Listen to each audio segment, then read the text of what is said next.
see y'all. Good to see y'all. One sec, let's get the... Oh, rather dark here, because let's get the camera settings going. How are ya? We got Ole Rokti, Dark Flame Katarina, Tomhead, yo, good to see you. Got the Wallster, Dark, Innocent Coffee Lover. We've got the Wallster's other account. Gordy B, hello, good to see you. Alex, hello. Just Loopy, hello. Hope you're all doing well, and thanks for being here. 1 second, it's a bit humid. You might be able to see my glasses fogging up here. I might turn on the ceiling fan. Give me just 1 second. Oh, Sprout. Are you yelling at me? You yelling at me, buddy? You yelling at me, Sprout?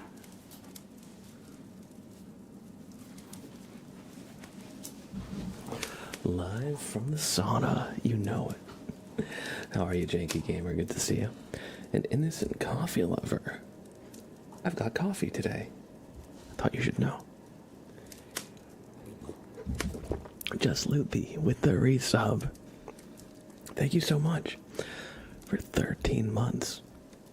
And welcome back to the sub club with that tier 1 and keep away from my coffee. Keep away from my coffee.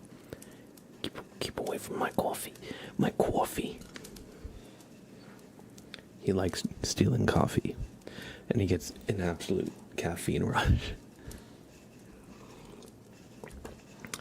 Izzy, yo, good to see you, bud. I'm doing alright. I am, for some reason, just so tired today. I think I just didn't get a good sleep. But I've been trying to fix my sleep schedule and not go to bed so late.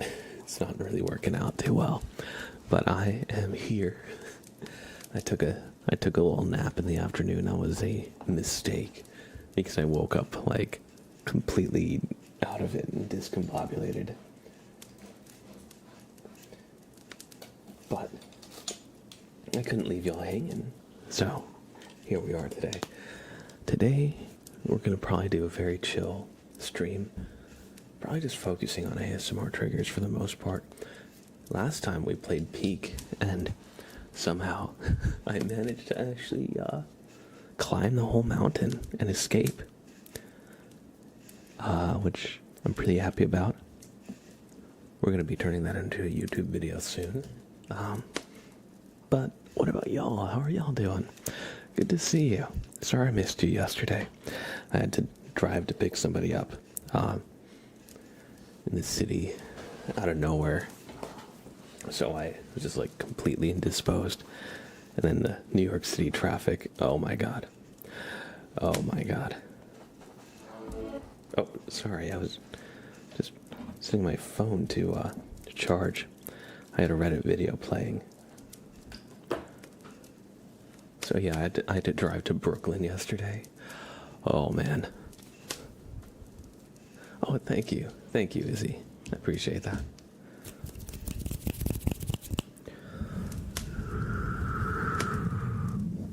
And let's do a super name trace for Just Loopy. Thank you so much for the tier 1. Welcome back to the sub club. That was a funny echo.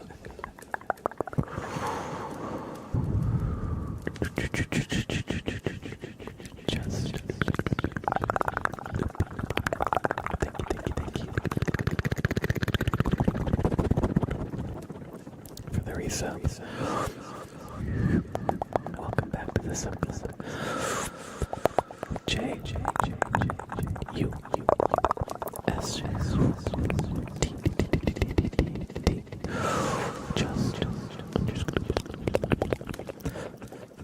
L O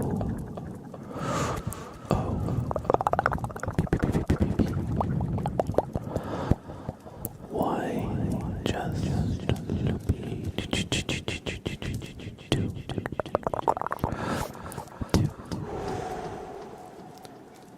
Just Loopy.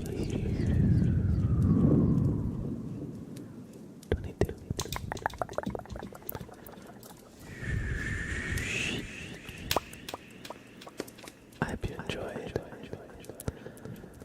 the super name, Trace.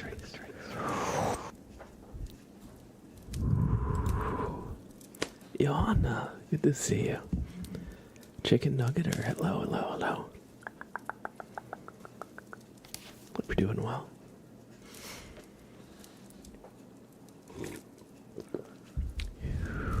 And let's go ahead and open the point redeems. If y'all have anything you would like to redeem, go right ahead.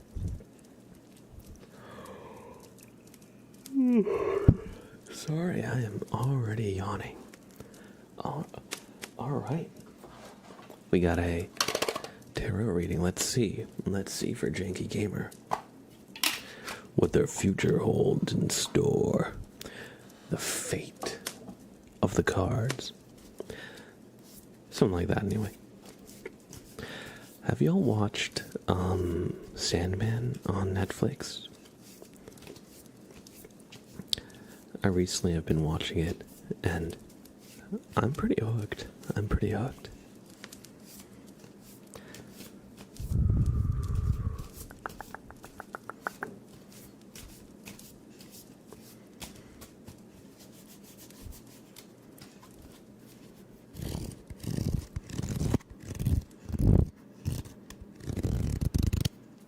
Alright. The Janky Gamer's card is going to be the 18th card, as seen here, so now that we've given the deck a little shuffle, 1, 2, 3, 4, 5, 6, 7, 8, 9, 10, 11, 12, 13, 14, 15, 16, 17, and 18. Oh, now those right side up. The 10 of Wands. Now, let's consult the booklet, wherever that got to. Oh, right here. Okay. So, the 10 of Wands.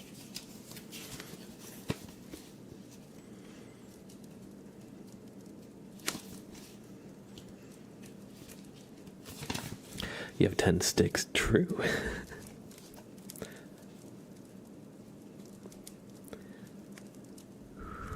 You know what they say, walk softly and carry a big stick. Well, the Janky Gamer has 10 sticks, you really don't want to mess with them. It says, a bear carries 10 wands through a lovely landscape to his home. He has difficulty holding onto the wands. They might fall at any moment. It stands for courage, willingness to take on responsibility and risks, not afraid of big tasks, someone who enjoys testing their limits, and a willingness to start over. And it says, only by risking failure do we learn the secret of success. So, with that being in mind, I should say, sometimes you might need to take on a little bit more than you think you can to really show you what your limits are. So don't be afraid of challenging yourself. With that being said, in mind, I feel like I tripped over my words. I don't even know what I said. But yeah. Remember, you gotta fill up your whole inventory. But don't do this if you're playing Peak, though. You'll weigh yourself down. But either way, I hope you enjoyed this reading, Janky Gamer.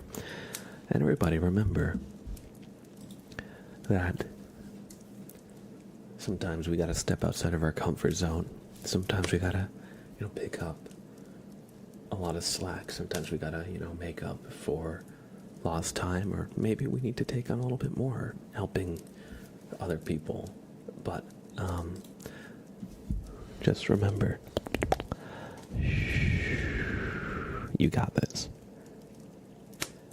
It might be a little risky. Success might not be guaranteed. However, it's stepping out of your comfort zone that'll help you grow. So don't be afraid. And hope you enjoyed. Always over encumbered. Oh, always over and cucumbered, I see. You got too many cucumbers. Alright, we have a tuning fork. Or not tuning fork. I see Johanna redeemed a tuning fork. So I was reading that text out loud when I was grabbing the scissors. We have a scissor request. So let me just pull up my chair. I feel like it already kind of sank down.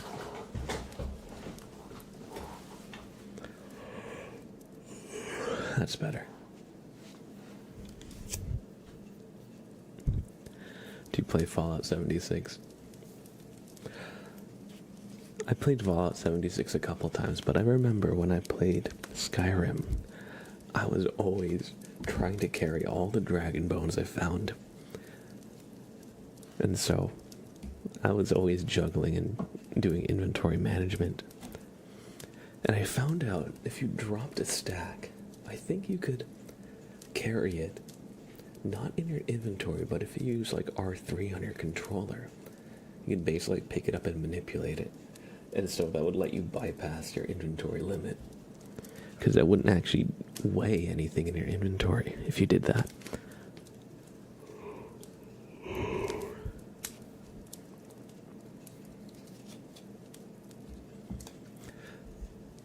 Alright, what were we doing? Oh, scissors. Sorry, I'm a little scatterbrained. Let's see, these scissors might need to be tightened a little bit. Let me see, I think I've got a screwdriver right here. Oopsie. Nobody saw that. Or nobody heard that. Well, it's a Phillips head, and this is a flat head, so I'm going to use the screwdriver incorrectly here. There we go. Thankfully, this screw is very loose. So there we go. I've been treating them like a butterfly knife again, haven't you? I've done nothing of the sort. I must go. How did you know? How did you know? When I was a kid, I wanted to learn butterfly knife tricks. I actually got one. It didn't have a knife, but it had like a bottle opener. I brought it to class in high school, and the teacher confiscated it. They thought it was a weapon, and I'm like, I mean, no, technically this one isn't a weapon. I mean, it looks like it could be, but they didn't think it was funny.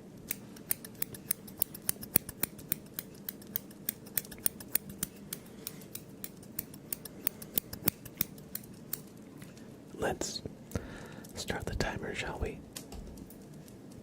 So, I hope you enjoy some scissors. We're gonna do a little bit of an ASMR haircut here.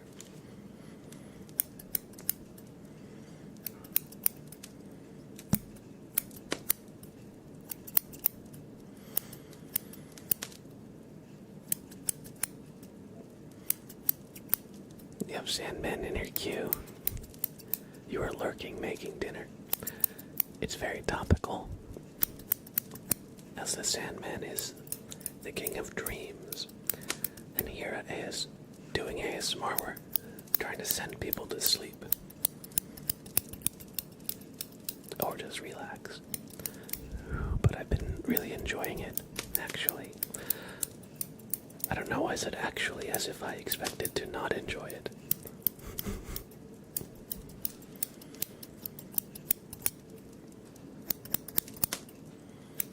I really like the world building.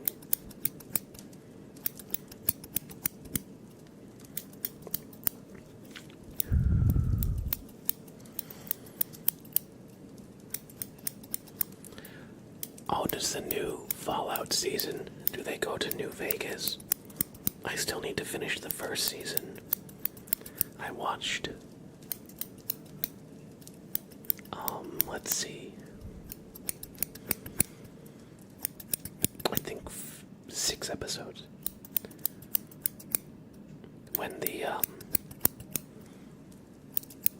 knight, what is his name again? When his squire finds out that he was faking being a knight and left him. Titus, yes. Well, not Knight Titus, but the, his first squire. Who poses as him. When he gets found out again. Or when he gets found out. And then his squire takes the fusion core and just leaves him for dead in the armor. I watched up to that point. What was his name? Leandros? No, that's the name of a Space Marine NPC. He had, I think, some kind of Roman sounding name. I watched it a while ago, so I forget some of the names. You see Mr. House. Alright. That gives me good reason to get back into it. I think it was on HBO Max. And I saw it at a friend's house. I don't have HBO Max on my own TV though.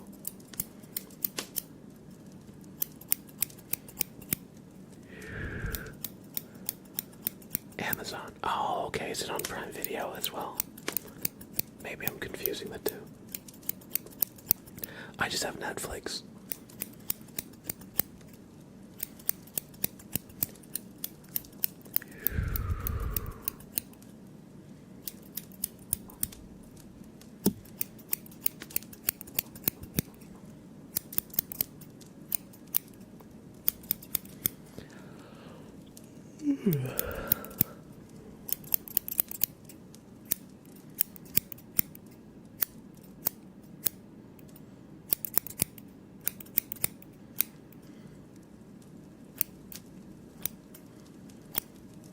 I hope you enjoyed some scissors, Janky Gamer. Thank you for the redeem. Silo ASMR, welcome. Or is it Zillow? Either way, welcome in. I hope you enjoy your stay. Banshee Bunny, hello. Good to see you. I hope you're doing well. Cordy B says, I saw the trailer, but I don't know much of the lore, since 76 is the only game I've played in the franchise. Sorry, I'm so yawny today. They say I like playing with friends, so it fits for me. I've always wanted to do a multiplayer Fallout run. I remember there was back when I was playing New Vegas, there was a multiplayer mod that was being tested. Although I could never get it to work, unfortunately. I tried 76, but I think it was around the time it came out, and hadn't really gotten polished yet. So there were no NPCs. I remember I ran out of bullets, and I was trying to focus on being ranged. And then I think, I remember I ended up at some farm, and there was some Securitron that was glitched out, and I tried to kill it, but it was so high leveled, I was punching it for 10 minutes. I think I got his health down a quarter, and then I think I lagged out. I forget what happened. I didn't really stick with Fallout 76, but I've always liked the idea of a multiplayer Fallout game, so I hope you're enjoying it. Good to see you too. I'm well, thank you. How are you? I'm doing well. Thanks for asking. A little bit tired, but that's nothing new, honestly. Good to see you. I'm glad you're here. Bethesda games notoriously unstable even if you don't mod them. My favorite mod in Fallout New Vegas was one that was an anti-crash mod. Basically, I forget what it would do, but it stopped your game from crashing. So like Fallout 3 in New Vegas, all the time you'd like go through a door, your game would crash, or you'd randomly just crash in the middle of nowhere. And the way you could tell that this mod actually worked is your game would like mini crash. It would like freeze for like a couple seconds and then continue. And something about the couple seconds of like pausing, like that's when you knew a crash would have happened. But that was the best mod ever, because the worst was having to like redo sections because your game crashed and your last quick save was the last time you went into or out of a building. And in New Vegas and Fallout 3, a lot of the time you're wandering the wasteland, not going in and out of buildings all the time. So I remember having to like redo certain sections a lot. So that mod, like, one of the best quality of life mods for Fallout, I can say that for sure. I'm not tired, so hopefully you can help me. It's 22:23. If only it was 22:22, then we could make a wish. But I got you. I remember reloading a bit in 4 repeatedly for literally hours to farm a specific perk on a shotgun. Thank you for making it rain. I hope you all enjoy the nice rain ambiance. Nothing saps my motivation to play a game more than having to redo stuff because of a glitch or a crash. Yeah. I was in one area I remember pretty vividly. I was in the sewers and there were those cazadors, the giant mutated wasps that would poison you. And I remember I was playing like an unarmed or punching build, and I like had to do that fight probably like a ton of times before I survived it. And then after I finally won, my game crashed, and I don't think I ever played that save again, because I was like, I finally beat the fight. And then I think I like picked up an item or something. Never use power fists. I definitely like the not having to manage your ammo.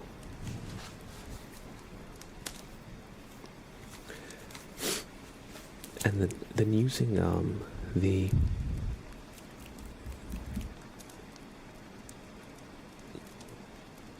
VAC, that's the aiming thing, Vault Assistant. It's when you go into like turn-based mode and you can like queue up hits. It's called VAC, right? Yeah. It's been a while since I played. What I did like about that and doing a melee build is basically you could almost like teleport to enemies. It was always fun to punch them and see them just like fly away or explode.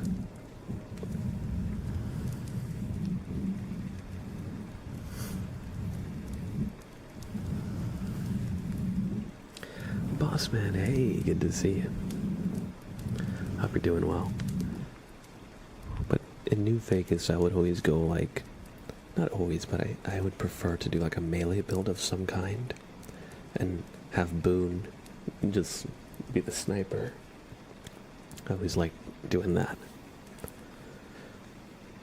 The new trailer has a death claw.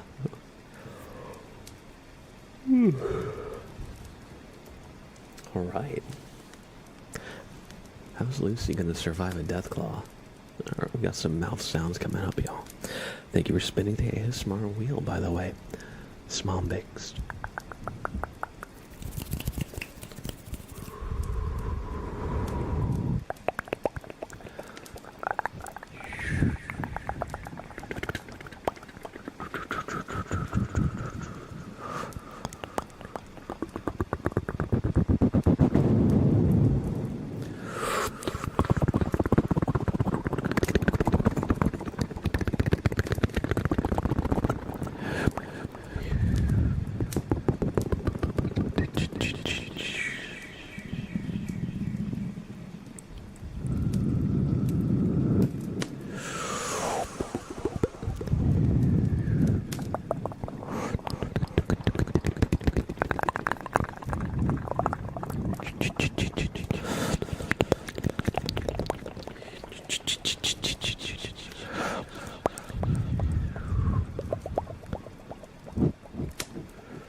Now we'll do some unintelligible or inaudible whispers.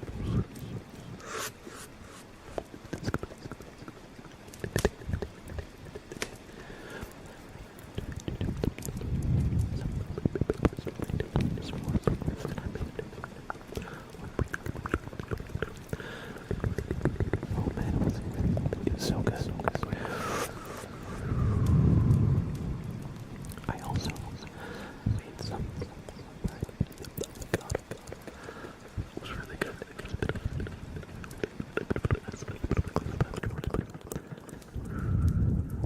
So good. Definitely. What I did was like, and then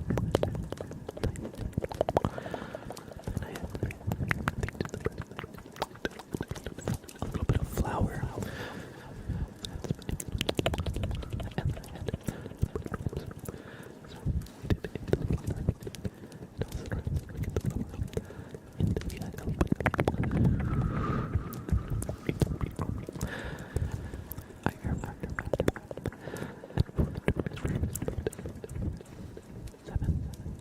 Seven minutes, and it came out so good. The only thing that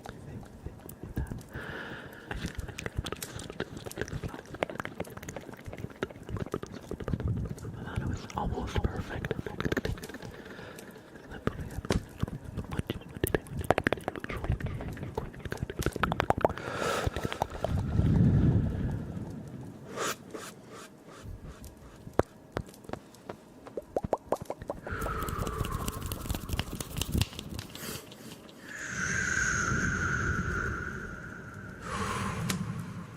I hope you enjoyed the mouth sounds and unintelligible whispers there. Do you prefer unintelligible whispers or inaudible whispers? To me, they're kind of the same thing, but I know that different creators kind of go between the two.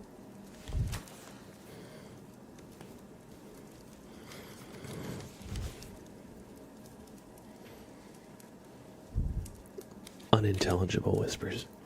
That's what it's more like, because it's not inaudible. You hear that I am making sound that is audible, but it's unintelligible because you can't really make out what I'm saying on purpose.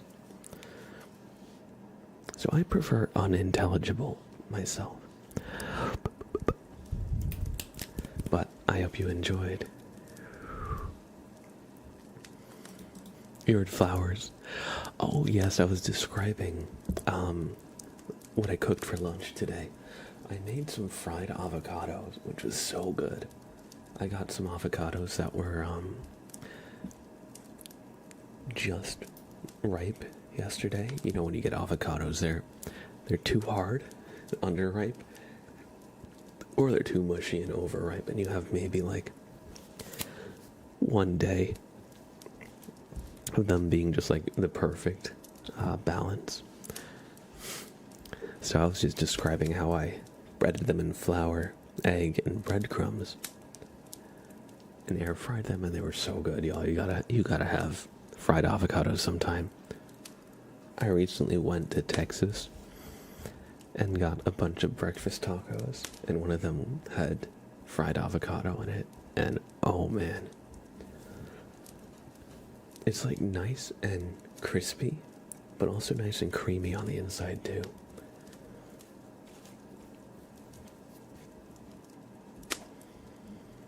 Sorry, I'm just like fucking with my hair. Like this cat, man. Exactly. Thank you for the follow. I'm not sure how to pronounce your name. XVMXRCX. I'm not sure how we should pronounce that, but welcome in. I hope you enjoy your stay. To be honest, you don't know the difference. I think inaudible implies you can't hear it at all. And unintelligible implies that you can't understand what you do hear. So to me, going like...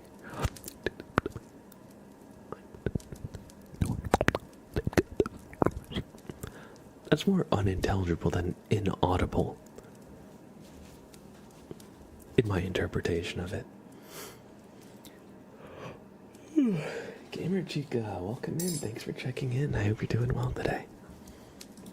Let's do some tuning fork for Joanna, so everybody just relax.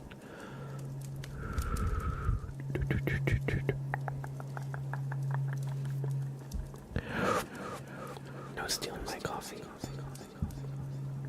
Hello, Sprout. Hello. Oh, hey, buddy. Hi. Hello.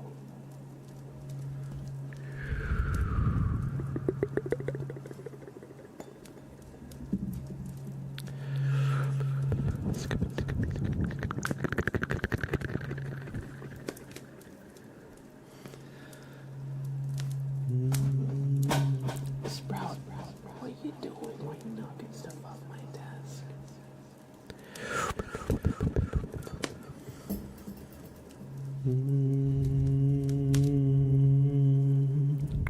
Try and just match that tone. Try and hum along. If you've got the room to, without it disrupting anybody or anything.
Hello, kitty cat. Hey, Sprout. What you doing too? What are you up to, buddy?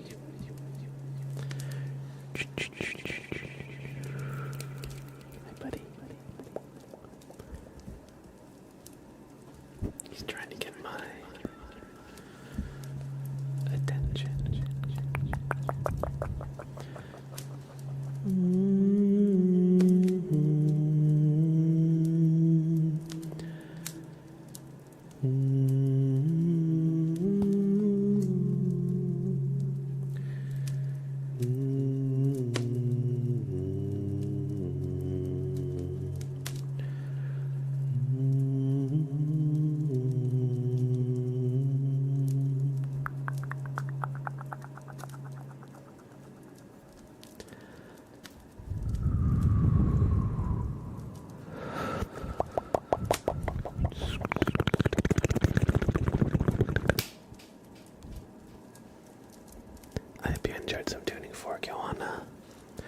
And Sprout, hey, come here, buddy. Come here. What are you doing? Why are you just sitting on my desk out of frame? Come on. Come on. If you're gonna be on stream, then be on stream. Oh. He's like, no. No, I don't wanna. Okay. Sorry, buddy. What are you doing? Oh, it is time to feed him. I'll be right back. I gotta feed him his first dinner. He gets 2 dinners because he eats too fast. And if he ate it all in one bit, he'd throw it back up. Why you do that? Why you eat so fast? What the heck, buddy? He's like, why are you talking about me negatively to the stream? You will pay for this insolence. Katie, good to see you. Good to see you. Gamer Chica, doing great. The stream is already getting my eyelids sleepy. Awesome, glad to hear it. Humming is really good, thank you. Feels like the Dune soundtrack, perfect. Ole Rokdi said, I learned today a fun fact that every room has a frequency that they respond to. So it's like the talkback. Yes, that is called a resonant frequency. Everything resonates. And the funny thing is, for example, if you have 2 tuning forks that are the same frequency, if you hit one and bring it close to the other should start resonating without making any contact. Because sound is vibrations transmitted through air. So even though we can't feel sound necessarily, it does have force and pressure that it applies to everything around it.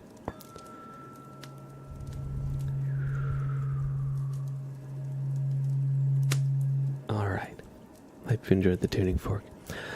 I'll be right back. I've just got to feed Sprout really quick, and then we got more ASMR coming your way. BRB, y'all. Join the raffle. Join the raffle.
Alright, we have returned. I was going to say we are back and we have returned at the same time. So that came out odd, that's why. How's it going, Punky Gamer Girl? Good to see you. The Flavor Bean, welcome in, welcome in. Thank you for the follow as well. Prospecto. Welcome in, I hope you enjoy your stay. Superman, welcome in, how are you? Good to see you. We're doing alright. We're spinning the wheel for just loopy, so whatever trigger it lands on we'll do for 3 minutes, and that's crinkle sounds. So let's get some good crinkles, shall we? Okay, we got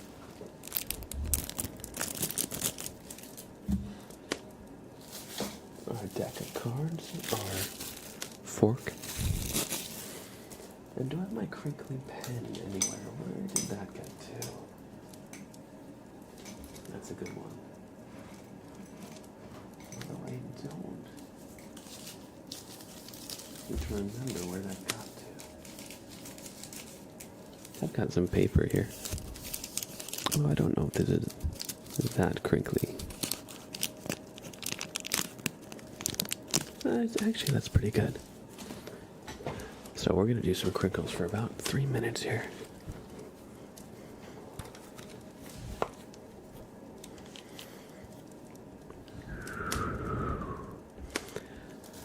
We're going to start with the deck of cards.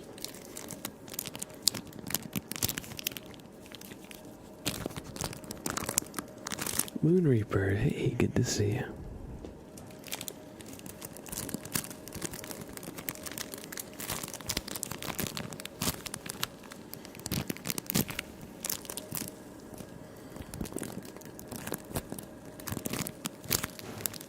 Is it better with reverb or without reverb like so?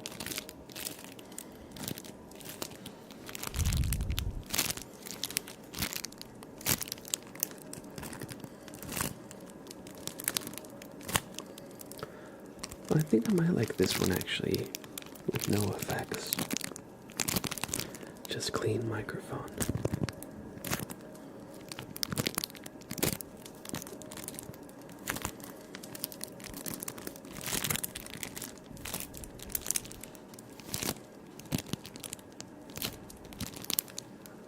This is better.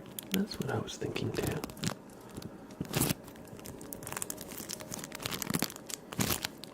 Zoko, welcome in.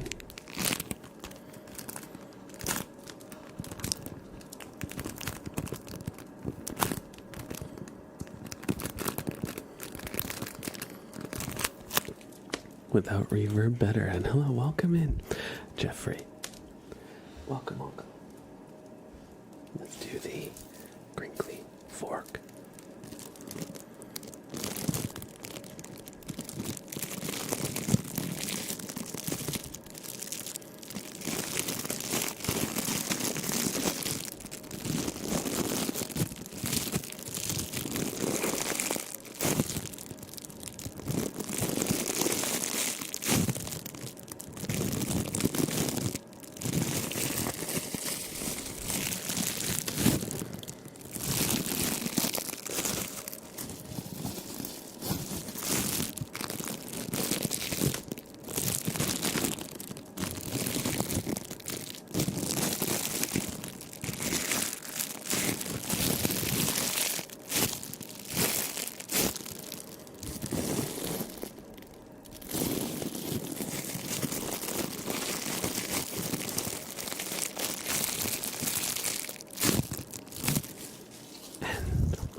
Item will actually be not the chopsticks, but I remembered we have the bag of runes.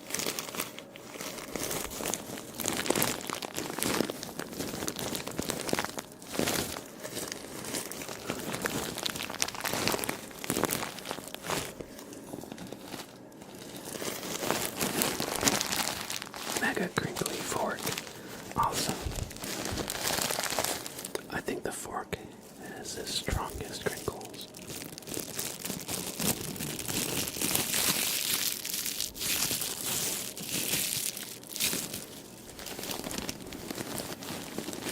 This reminds me of like stepping through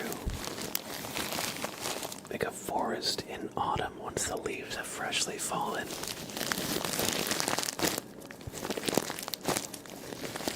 Just the leaves underfoot.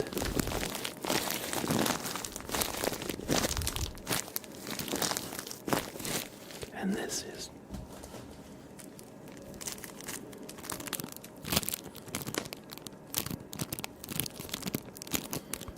I don't really know how best to describe this one other than crinkly. We got like crinkly taps here.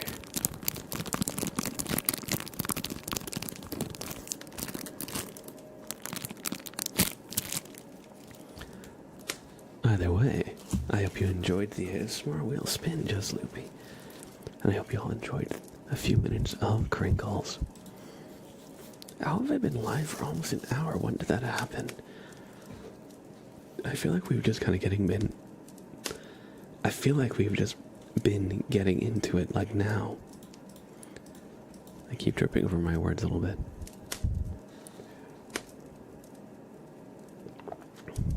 Alright, we have a tarot reading for Thunder, the GSD. Is GSD short for German Shepherd Dog? I remember a few streams ago I kept thinking Thunder the God. Because I know some people replace vowels with other letters like X's.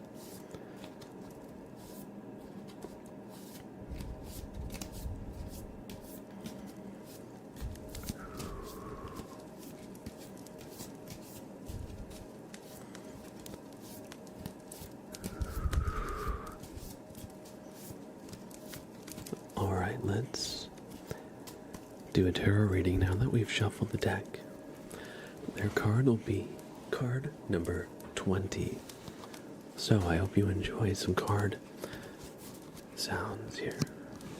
1, 2, 3, 4, 5, 6, 7, 8, 9, 10, 11, 12, 13, 14, 15, 16, 17, 18, 19, and 20 is your card, Thunder, the Knight of Wands. Let's consult the booklet to see just what this means for you.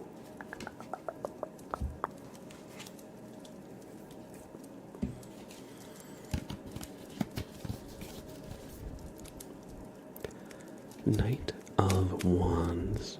Let's see. It says, the night bear sets out riding into the desert. There's an adventure ahead. His staff is raised like a flag. The pyramids in the distance glow, symbolizing the lure of mystery.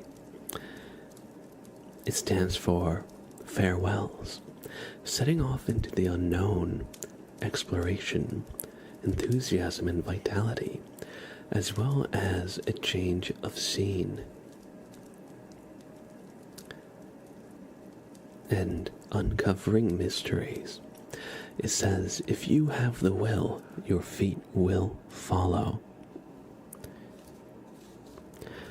So with that being said, if there's somewhere that you've wanted to go for a while now, and you always come up with reasons that you shouldn't go, or you put it off, or something like that,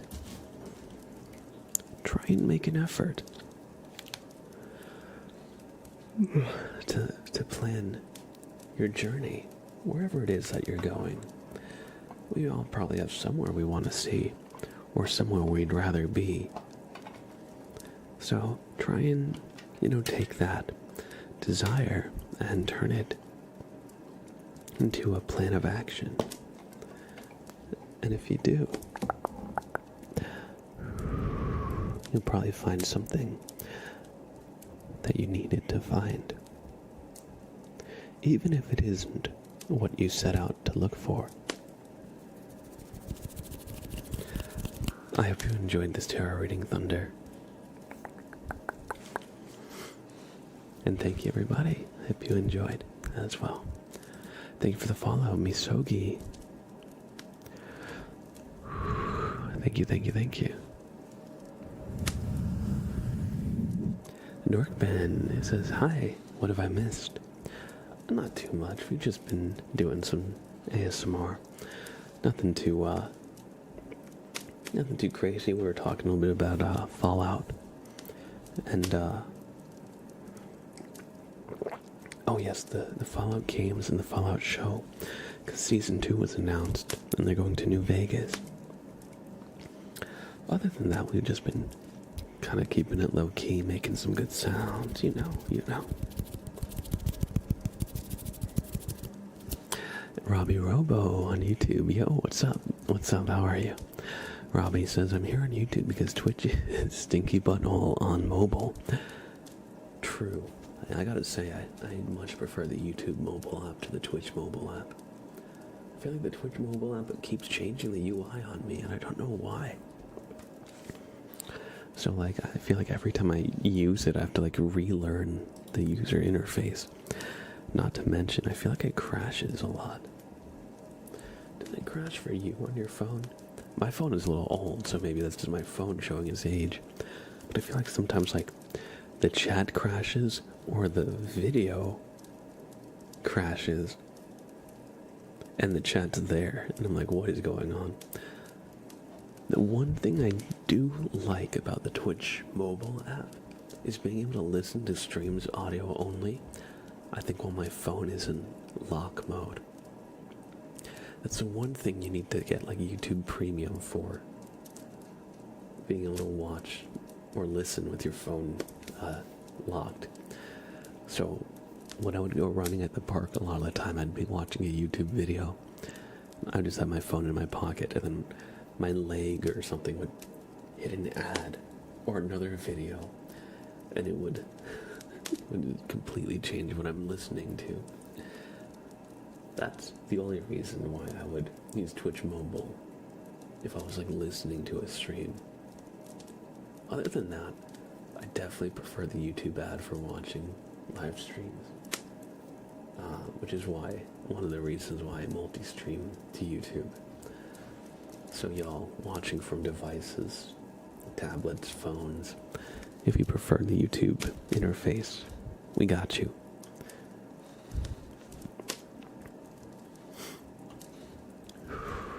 Abolic, hey, I'm having a good day.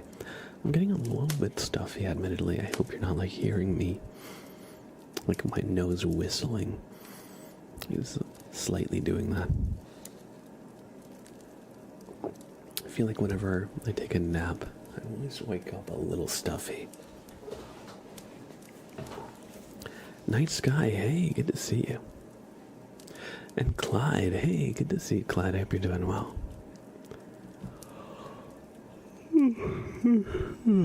Let me just make a little poll in the YouTube chat. Like the stream if you're cool. Alright. It's a good poll. It's a good poll. Probably one of the best polls that's ever been put out on YouTube.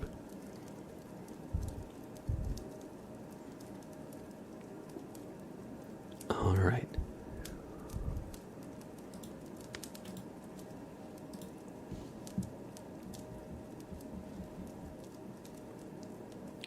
Let's see. I've got to vote in my own poll to get that to go away.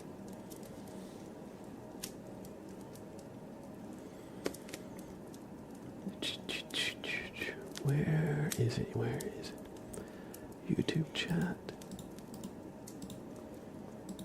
Alright, there we go. There we go.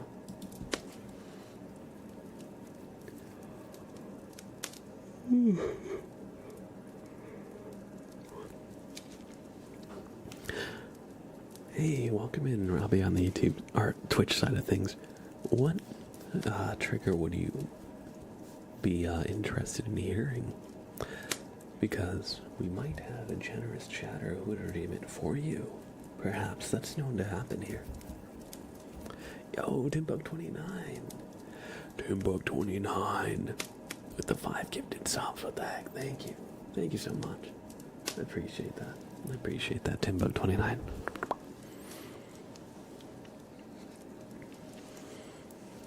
We're going to give some super name traces for Timbuk. Clyde says, I may or may not have fucked up my college essay. It's due tomorrow, which is homework for English class. You've got 1,000 words essay. It's going to be handed to me. It's currently 11 my time. I'm cutting it fine, so I'm here eating salt and vinegar, kettle cooked chips, and a Monster Energy drink. Well, I hope that this stream can provide a nice backdrop that makes it easier to write. Because I know for me, when I have something to write and I really don't want to do it, it can be hard to force myself. But I know sometimes chilling in voice chat or a stream can oddly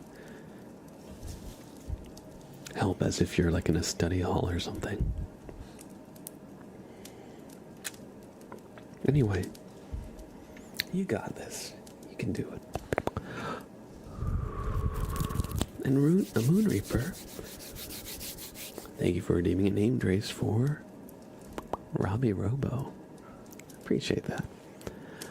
Say I don't want to do this tonight, but the problem is it's worth 50% of your final grade. That's okay. Yeah, that's a lot of your grade. You know, that's one thing that I remember hearing when I was younger and in high school about how in like the UK, their grading system,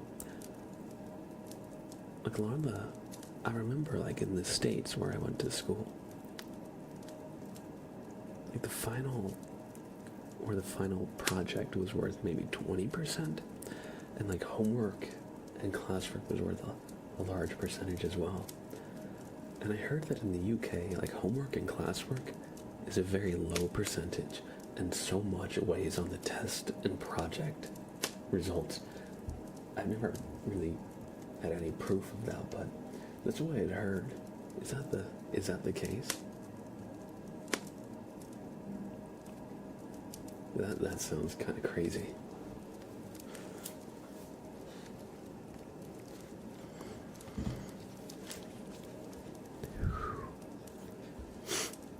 Giggity Goo Guy, hey, good to see you. Good to see you. And let's do, we got a quick stretch for just Hubert. Everybody just do a quick stretch. Just gonna reach for the sky here. And here. We're just gonna do a nice stretch. Depends. Homework versus coursework is different. I guess they never really made that distinction for us in the States.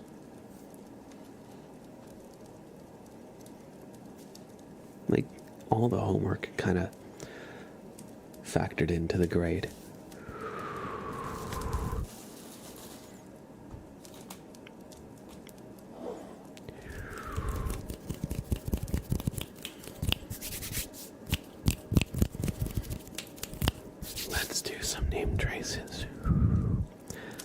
Stretching feels nice. It does. I really need that. I might stretch a little bit more, honestly. Let me just stretch up my neck a little bit. Not pushing, but just kind of feeling that stretch right here.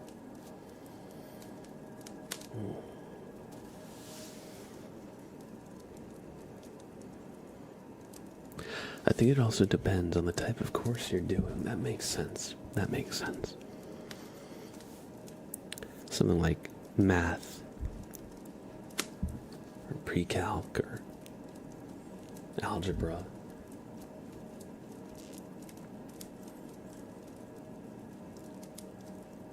I see, yeah. Homework is worth nothing really. Coursework is specifically part of subject grades, but weighting differs. Some is more. Some are mostly exams. Okay, yeah. I'd say typically, like, homework was probably like 20 to 30% of the grade, something like that. For me in the States. I was never the best at doing my homework, though.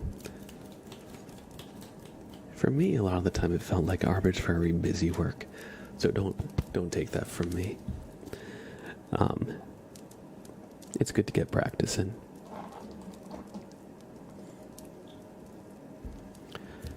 Because when I got to college, oh man, I had not developed good study habits. So that kind of bit me in the ass, especially in my first year. Austin Peters, hey, good to see ya. Good to see ya.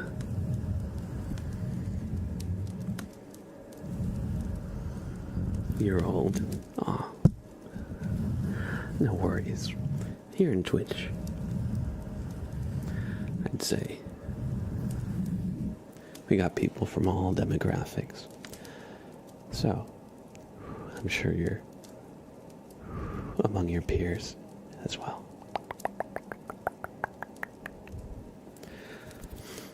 It's like homework is something to keep you sharp, while coursework is what you'll be working on during lessons, but you're also... Oh, I see. I see. Oh, you're not old, Banshee Bunny. I'm older than you. Don't worry. Don't worry. You're good. You're good. James Jaden Games, hey. Good to see you. Good to see you.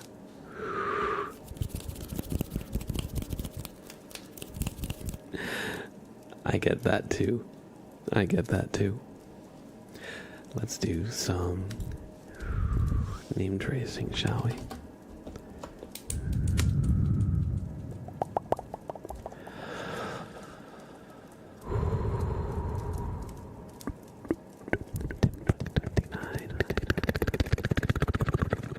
Thank you for gifting out 5 subs to the community. I appreciate that. Thank you, thank you, thank you for all the support and generosity.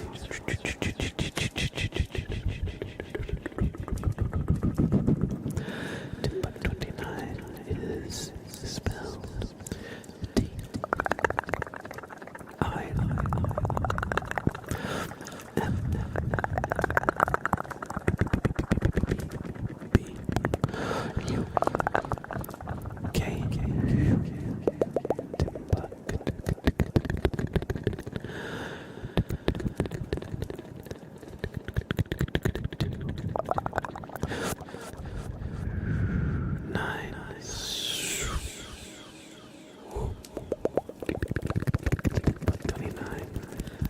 Thank you so much for the generosity and the support. I appreciate that.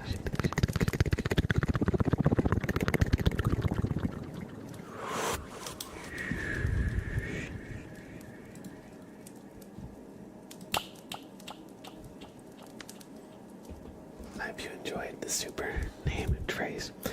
Thank you, Timbuk29, for all the support and generosity. I'm glad you love the super name traces. I think they're definitely one of the best triggers we do here.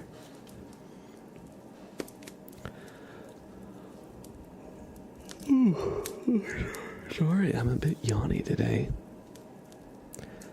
I see it's getting a little dark outside. I might just adjust my camera exposure a little bit here. There we go. Silent Joe, welcome in. Thank you for the follow. Kobe. Yo, good to see you, Kobe. How are ya? Robbie Robo says, Honey Crisp apples are the best kind of apple, no debate.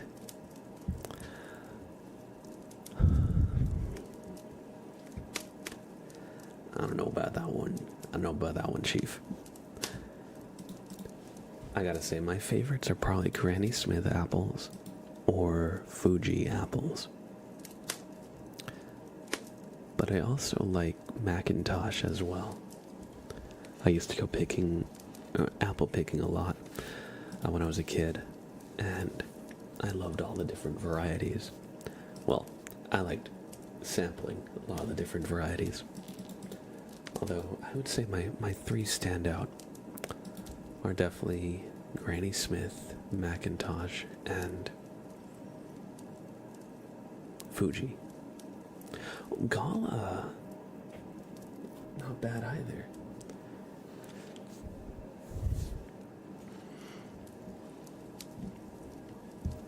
Clyde says, I've got a question for you.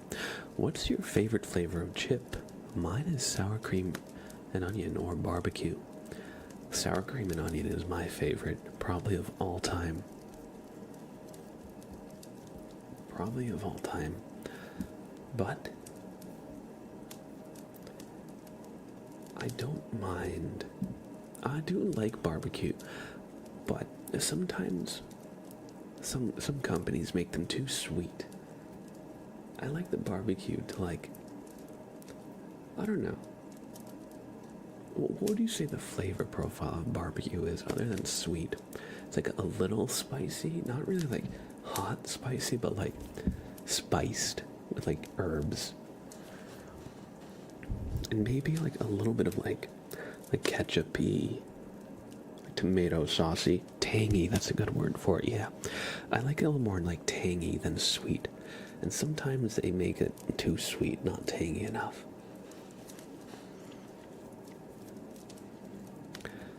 Salt and vinegar, I like in small amounts.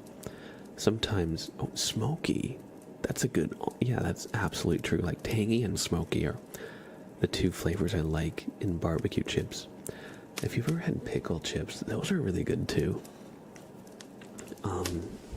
Let's see, salt and vinegar, I don't mind, but I have to eat them slow because the vinegar flavor I feel like builds up fast. But let's put this to a poll. What is chat's favorite flavor of potato chip?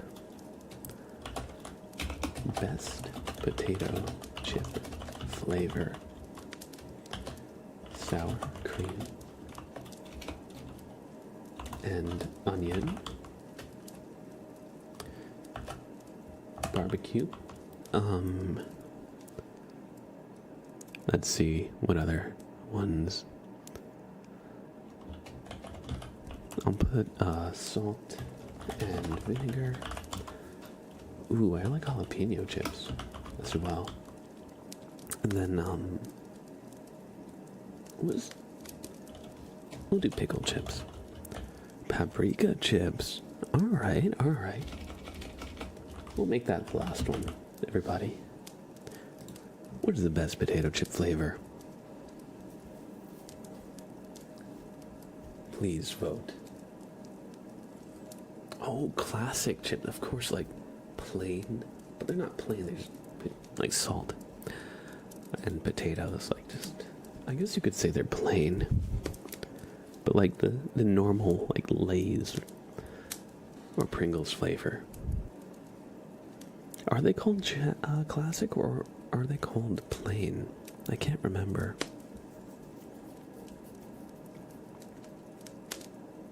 Ruffles with dip. I like Ruffles too. Ruffles are good. I really liked hot fries. I forget what company makes them. But those are good. They have like the texture of chips, but the shape of French fries. But I'd say they count enough for this poll, although it's not in the poll. Next you'll be talking about cookies when you mean biscuits. Oh no. Oh no. That's true. I'm uncultured American, of course. So when we talk about cookies, we're talking about like the sweet dessert cookies, like chocolate chip cookies. And when we talk about biscuits, we're talking about like the little rolls you have for like you know, breakfast or like with dinner. You butter them. Maybe have them with like a little gravy.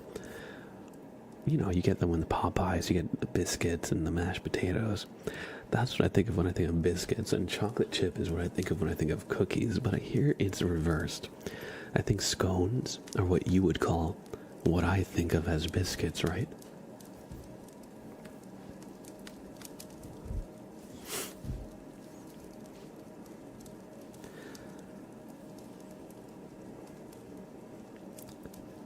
You'd have the bag of kettle cooked chips already. The salt and vinegar flavored tongue is burning. Yeah, that's the one. That's the thing with salt and vinegar. Like, it builds up, like on your tongue or in your mouth or whatever. So I always like having like some water or a drink to like offset the flavor. I don't think anything tops the Lay's Fest Country Smokehouse barbecue chips. I'll have to try that. I actually haven't had Lay's in a quite long time. I think I've been having like Miss Ann's chips lately. I think that, or Miss Vicky's. I think that's the brand I've been going for lately. This is where it's confusing with American and British. Give our language back, you're misusing it. True. We bastardized English. Kinda. American biscuits are flaky, right? Yes. That's true. Ideally. Although I've definitely had some biscuits that are like a brick. Although, it attempts the skill of the chef, not the intended outcome. American biscuits are a kind of flaky pastry, while English scones are more crumbly and buttery-ish. Oh, okay, so scones are more crumbly, biscuits are more flaky. I see. By the way, your biscuits and gravy looks grim. Why is the gravy white? Oh, thank you, Time Bound. I appreciate that. Welcome in. I hope you enjoy your stay. Oh, I accidentally set the... I'm messing with the camera brightness. I accidentally set it to maximum for a second. Sorry if I flashbanged y'all. Not my intention there. Let me just maybe set the auto brightness off. My eyes. Sorry about that one. But yeah, so if you have white gravy in the States, it's probably, you're thinking of cream gravy, which you would make if like you make bacon or breakfast sausage and you have like the grease left over. What you'd then do is add some flour and then a little bit of milk in, and then you simmer it until it gets a little bit thick. Then you would salt and pepper it, and then you end up with cream gravy. That's why it's white. I think normal, or like brown gravy has no milk in it, I think. I've never actually made the brown gravy. But cream gravy is really good with, like southern food. Like, I mentioned I'd gone to Texas recently. I got chicken fried steak, which is a steak fried like fried chicken.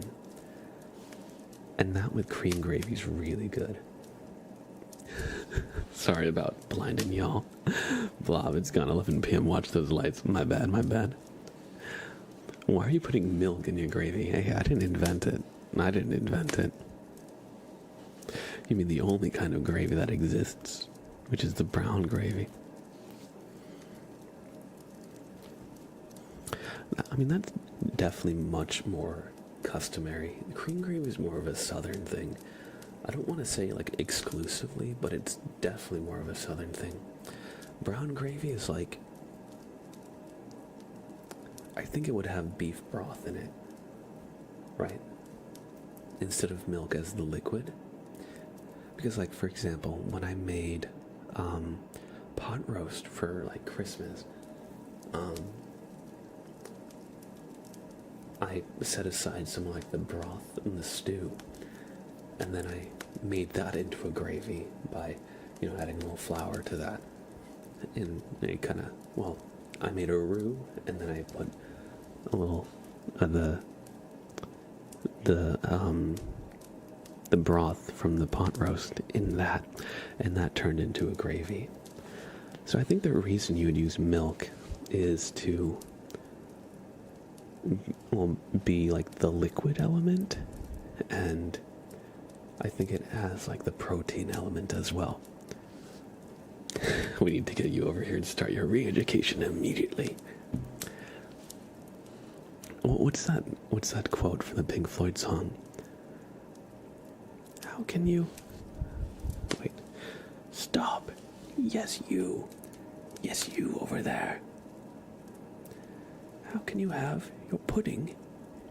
Wait, what's the quote? I'm like drawing a blank here.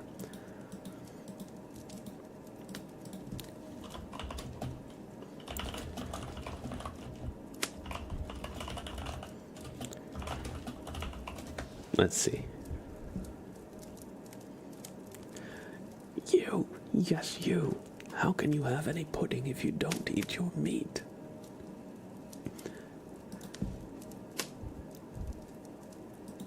That's the quote. I just looked it up. I'm a bad Pink Floyd fan. Milk is a binder if it's beaten up. Yeah, that's what I was thinking. Like it helps bring it all together. But I had definitely... I should stop talking about American food. I think we're going to start a civil war. Xavier, hey, good to see you. Good to see you.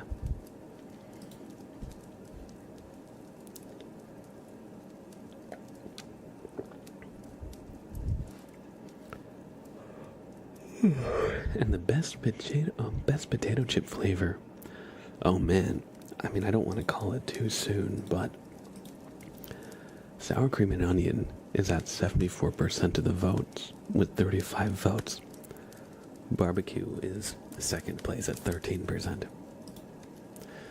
No, Xavier, where did my sub badge go? F. Thank you. Is it normal for my arm to still feel dead if I got bloods taken at 9 o'clock this morning and it's now 11 o'clock at night? I'm a bit concerned. I wouldn't know. I wouldn't know. But I know when you donate blood, they usually give you a lot of snacks, a lot of like sugary snacks. I remember when I did it, they had like the little mini donuts, and they had like orange juice boxes and apple juice boxes, and they had like little cookies and stuff.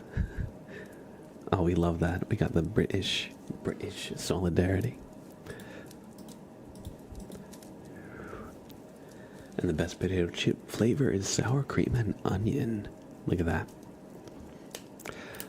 But yeah, I would say, if your arm is still feeling dead, try to have something with carbs in it, I guess.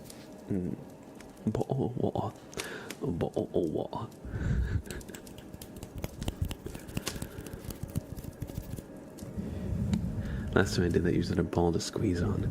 Oh, yeah, they do that when they're taking the blood, so it helps it pump, I guess.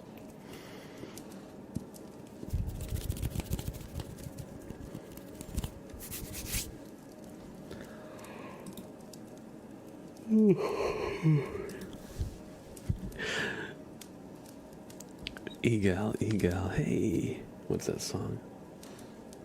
Wow. That reminds me of Orcs in 40K.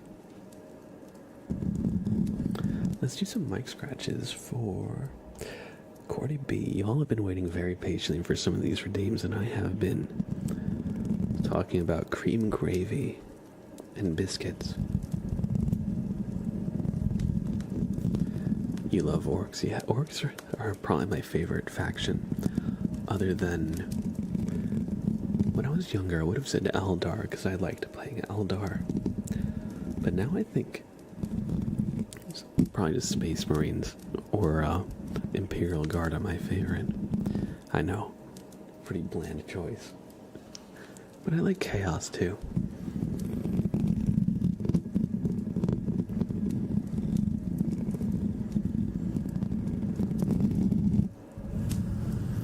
Well, when I was young, my older brother, he had a Space Marine army, and I didn't want to copy him. And his friends, one of them played Chaos Marine, so that was out of the question too. And another one of my friends, or another one of his friends, had a Tau army and a Tyranid army. So I was like, all right, what are my other choices here? Oh, one of them also had orcs, so I was like, I don't want to copy anyone, so I went to Eldar. My favorite unit were the Eldar Harlequins.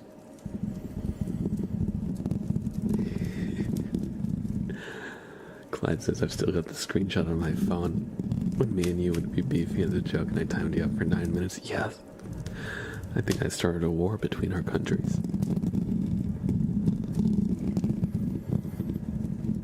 I was in a run. A dog who had a magic book and was a mage. That was fun.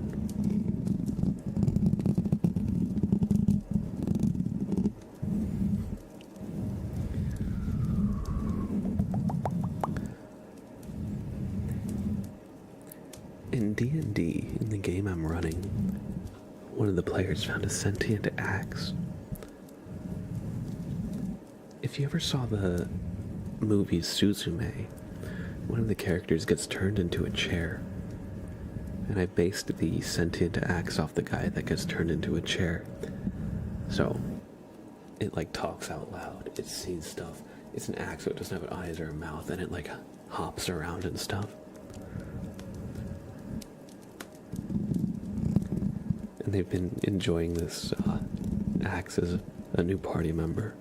It's just a weapon for the most part. Actually, no, it speaks Dwarvish, and they needed to understand Dwarvish. So it actually did help in a roundabout way, beyond just being a talking axe.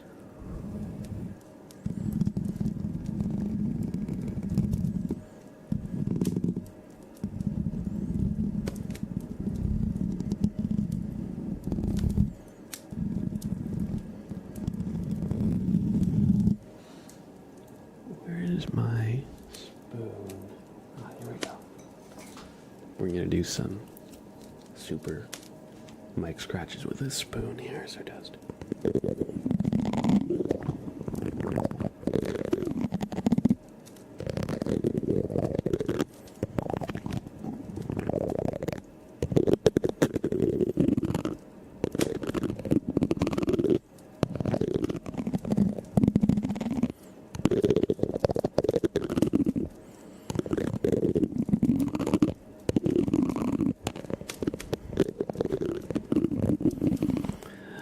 Dog ate my homework.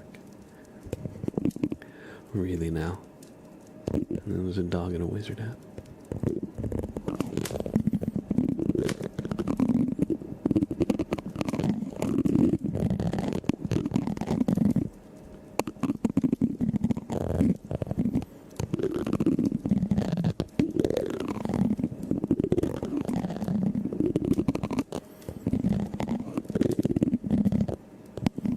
Story of Harry Popper. That reminds me of a silly D&D idea I read a long time ago, where some classes in D&D have an animal companion, and this is for an older edition than 5e. It was 3rd edition, 3.5 edition. In that one, druids had animal companions that would like level up alongside them and get stronger. And the gimmick of this character is that the druid would wild shape into like a horse and polymorph their animal companion into a human, so all the enemies would think, oh, the human on the horse is the real enemy. And it's actually the horse itself.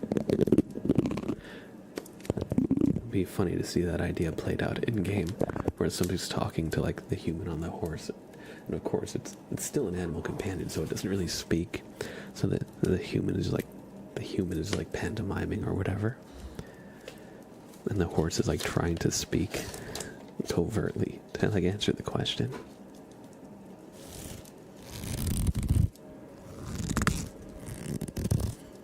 I think that could be a fun character.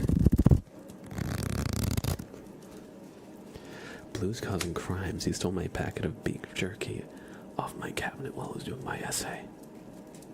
Ever watch those HP edits where they would censor random words and it changes the vibe? I think a long time ago. I should watch them again now.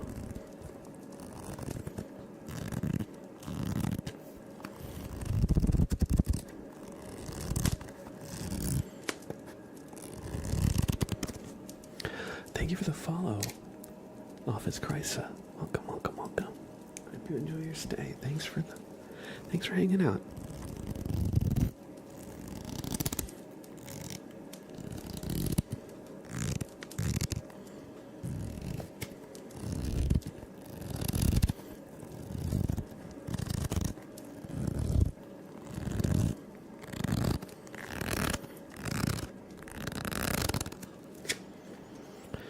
Your back, that was very difficult to get off him. He had the packet in his mouth while he had the zoomies.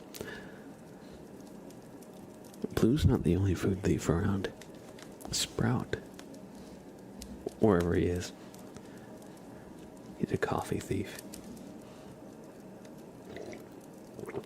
When I'm not looking, a lot of the time he'll go and like drink a little bit of coffee. And I know he does it because sometimes the level of liquid in my mug noticeably goes down, or he just goes crazy and gets the zoomies and runs around. The boy yearns to be caffeinated. It's true. It's true. He's crazy. He's crazy. He was a rescue, so he'll eat anything that's conceivably edible. And he loves digging through the trash to get any scraps. So I literally have to put a weight on top of my trash can so he can't open it. He's figured out how the little kickstand foot pedal to open the trash works.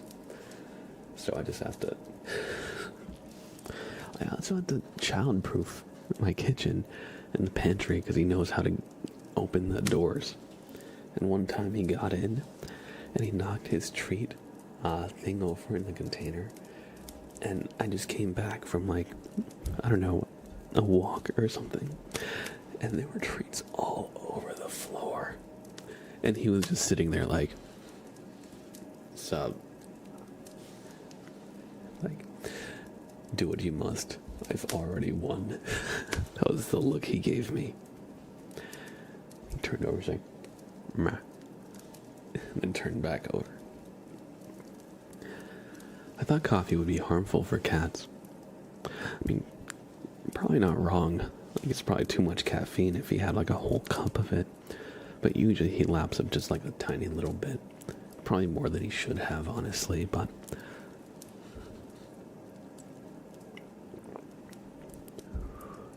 he usually just runs it out of his system.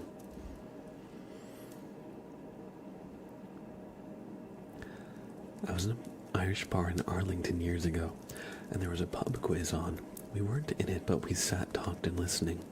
There was a quiz question in the pub quiz, and this American guy turned around to us and said, I overheard you guys talking. You sound like Harry Potter people.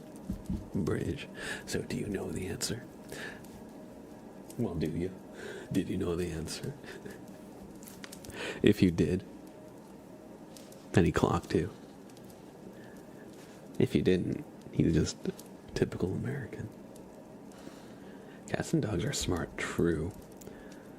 What doesn't kill us makes us stronger, true. He also ate marshmallows once. We did, but I didn't like how it improved his characterization. Yeah, I knew the answer, but I didn't like it. I get that. I get that.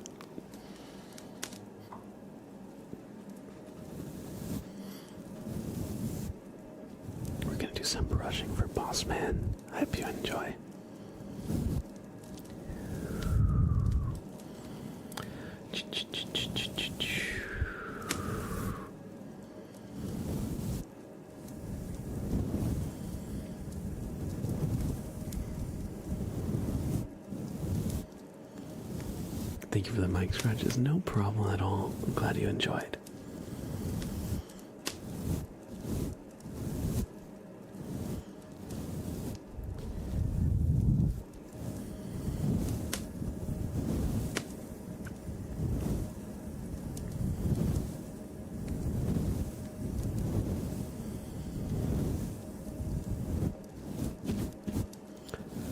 I heard today while I was out in Newcastle, and down near me, two people speak, and I turned around and asked where they were from, because they didn't have the classic accent.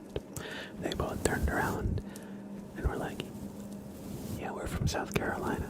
I was like, damn, your accent sounds crazy. What in darnation? What does a South Carolina accent sound like? Never heard that around these parts.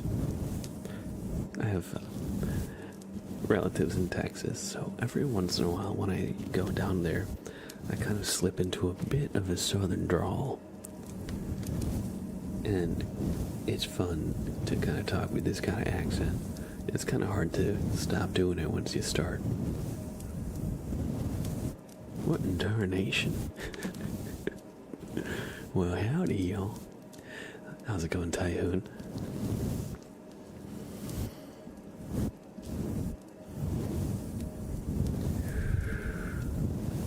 Well, wait just a goddamn minute.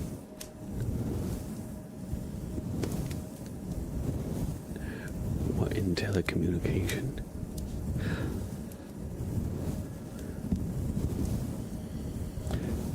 Reminds me of Sandy Cheeks. That one song where she was like, I wanna go home. I wanna go home. I love that episode. And the whole Texas episode where SpongeBob and Patrick are making fun of Texas. That was the best. That was the best. What do you say to me, boy? Having two friends from Missouri, you kind of pick up on to speak redneck and southern. I was going to say, it's kind of a contagious accent. Oh, awesome. That's great, Clyde. I used to listen to Linkin Park all the time growing up. All the time.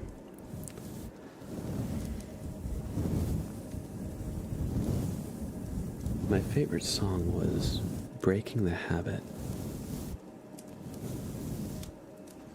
I especially loved the music video for that song.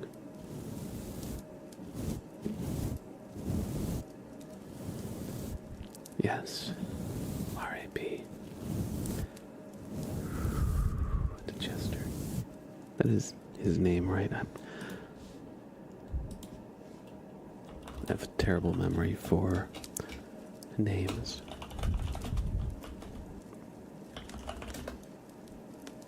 Yes, Chester Bennington. What a legend he was.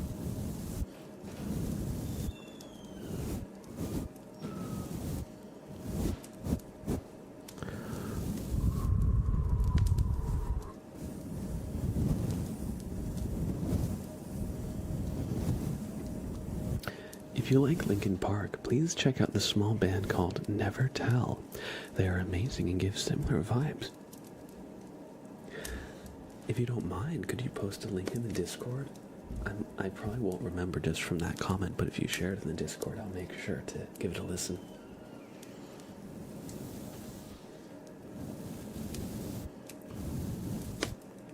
Thank you. I forget. Banshee. I remember reading about it a few years back.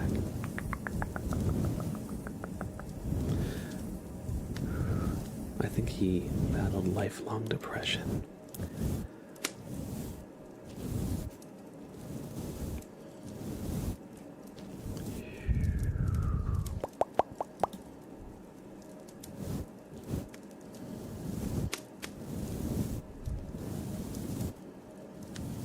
My brother turns around to me and tells me how we ended up getting it, and he spoke to my mom about my music I listen to. Your mom was really funny, and she turned around to him, and she's got emotional. And said I make fun of you for having the emo hairstyle. So wait, does he have the emo hairstyle, or do you have the emo hairstyle? Or do I have the emo hairstyle? I think my hair is too long for now. But before, when it was growing out, I definitely had a bit of an emo hairstyle. It's just a phase, Mom. It's just a phase. I'm gothic, and I'm 28. I really love kind of the goth and morbid aesthetic. Hence, in the background, my menagerie.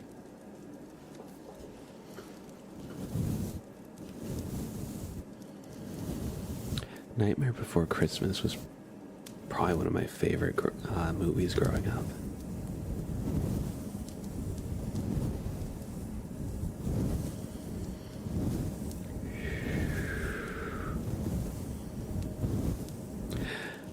Vizzy, hey, good to see you, buddy. Good to see you. Mine was and is Coraline. Coraline is so good. Oh man, that movie creeped me out. Other Mother.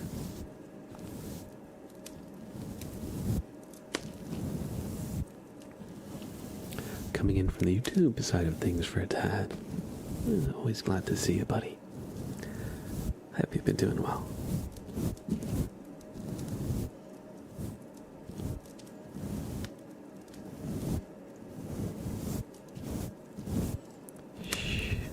Glad to hear it.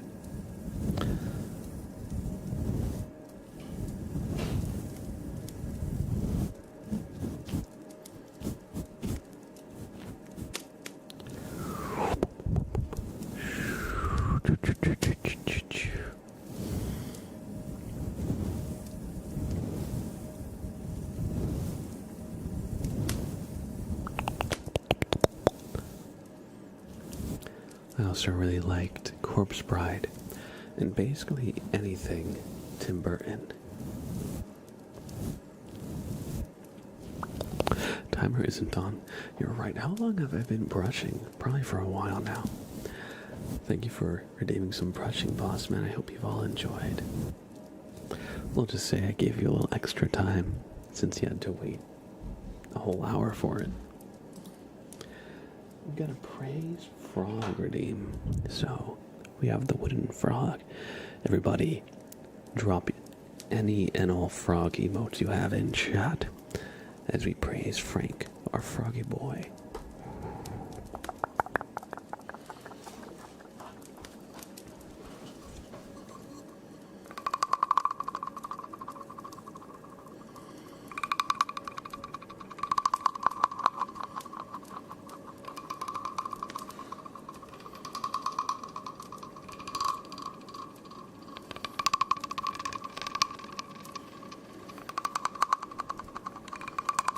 Hey, Monty.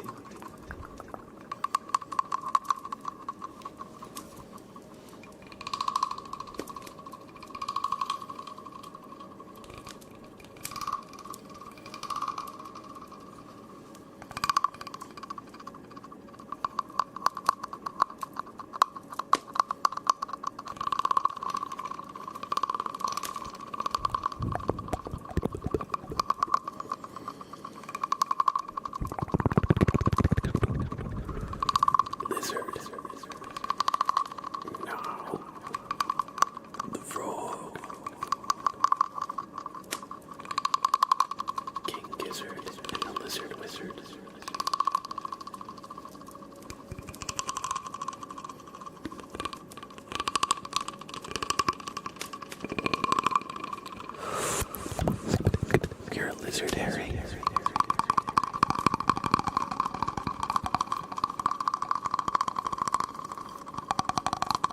Frog wants extra time too.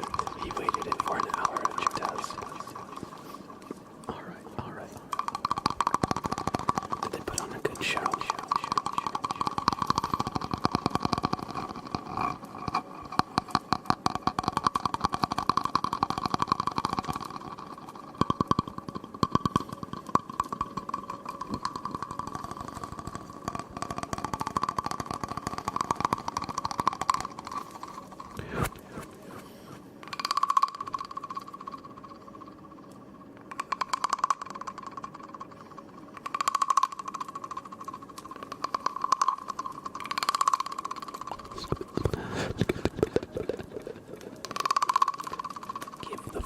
glove.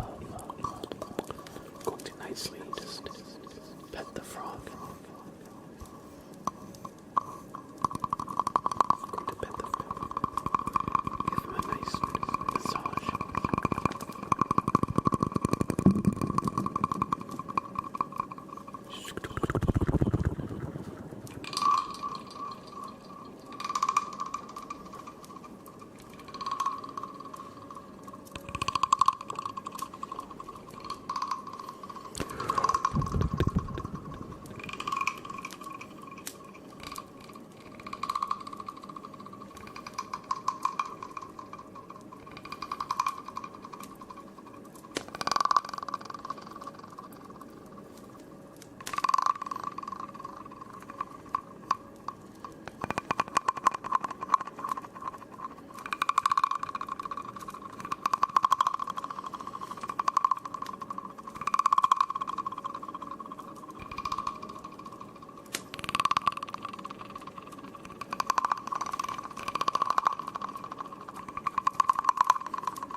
Some frog sounds. Thank you for redeeming Barrage the frog. Oh, they rogue D. It's only a bloody frog, ain't it? Do you have water globes? Yes, we do. The mic is actually on top of the box that I keep them in because Sprout would probably destroy these if I left them out in the open.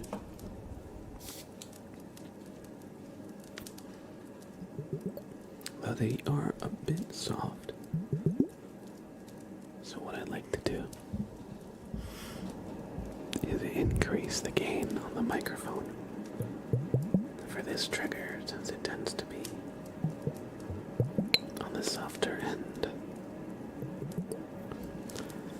And we've actually got, of course, both.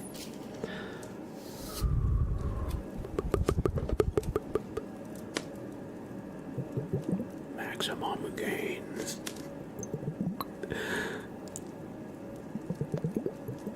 No pain, no gain. So therefore, if your ears aren't bleeding, you're not enjoying the ASMR to its maximum potential.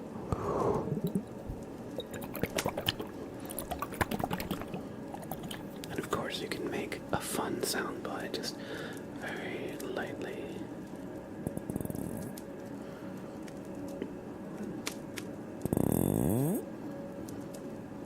How people break these things by bashing them against each other, but you really only need the slightest touch.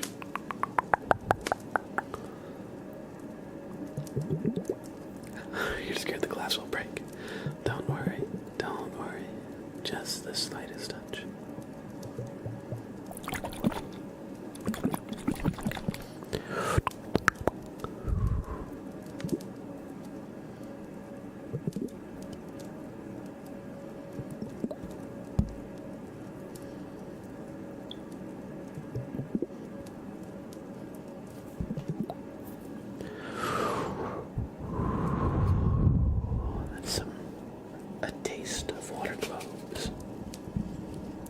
So we got a name trace for Robbie Robo from Moon Reaper 2121. Water globes help you sleep. Alright. Then we'll try to bring them back. This stream. Timbo Sly, is good to see ya. Hope you're doing well.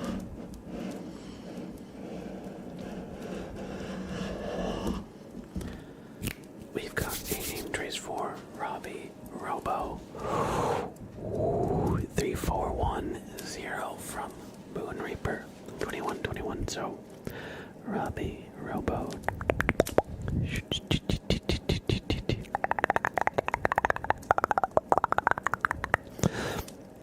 R O B B B B B B B B B B Y Robbie R O B B B B B B O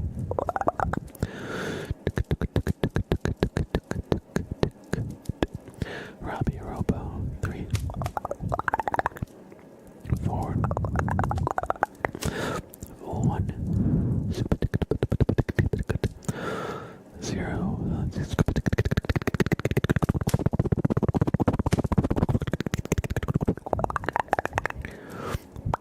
Robbie Robo. I hope you've enjoyed this name trace courtesy of Moon Reaper 2121.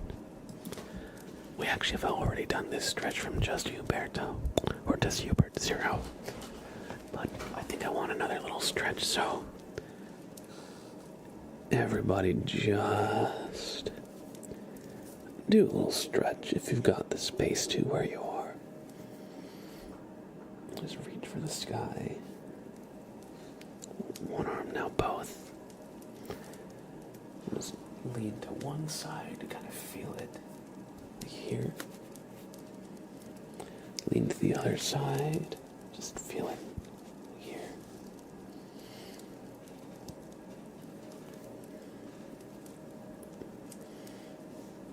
Let's roll the shoulder a little bit. Roll the other a little bit. And thank you for redeeming some stretches, Just Hubert. I appreciate that. Ooh, what is everyone's favorite type of cake? That's a good one. Strawberry cheesecake, not bad. When I went to the Cheesecake Factory a few months ago, I think it was in February. Anyway, when I last went, I got some strawberry cheesecake. It was so good. Brother, it's midnight now. It's not the time for cake and stretches. Ooh, German chocolate cake. I really like the Italian or Japanese style of cheesecake, where it's very light and fluffy. I know the Italian style uses like ricotta cheese instead of cream cheese, so it ends up being, well, light and fluffy, like I said. I'm not sure what the Japanese version uses, but I also really love just a good ice cream cake with the little crumblies in the middle between the layers. Oh my god, so good, so good. Although one could argue ice cream cake is not really cake. Welcome in, Lone Star Complex, by the way. Thank you for the follow. I hope you enjoy your stay. Strawberry shortcake is good. I do like just a nice, like, classic chocolate cake, too. And let's see. Well, I'm gonna say key lime pie, but that's a pie, not a cake.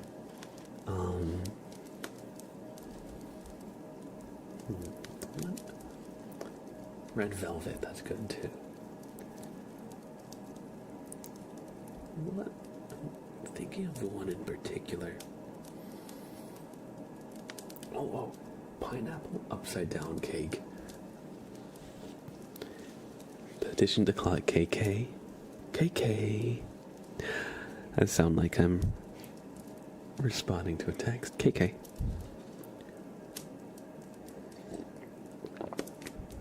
Everybody, I'm gonna take a quick break. I see we just hit the 2-hour mark. I haven't taken really a break other than when I fed Sprout. So I'm gonna take 5. run to the bathroom, get some water, stretch my legs, all that good stuff. So if you need to take a break as well, this is a good opportunity. Before I go, if you guys would like to help me out, one thing you can do that doesn't require bits or subbing on Twitch is check out my YouTube page.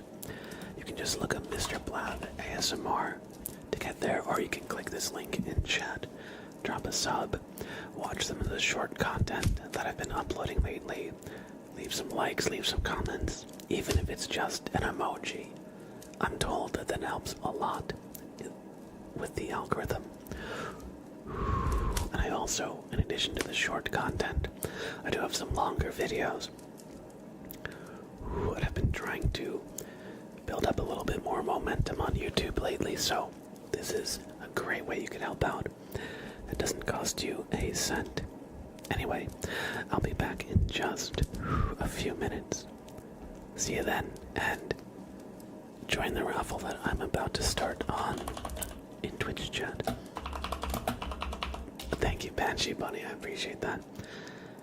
Timbug29, thank you for gifting Banshee Bunny a sub. We'll give Banshee Bunny a super name trace right when I am back, and I'll see you all in just a few minutes.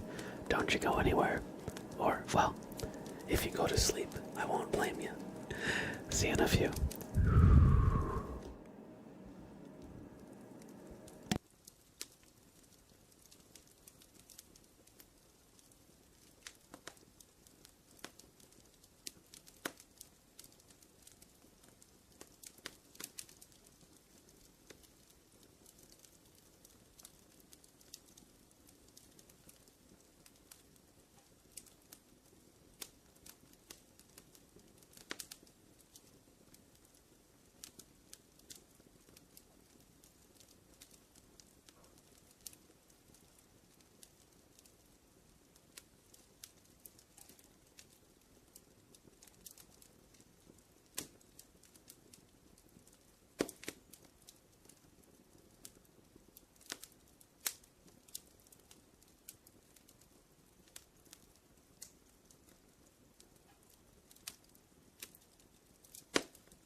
We are back.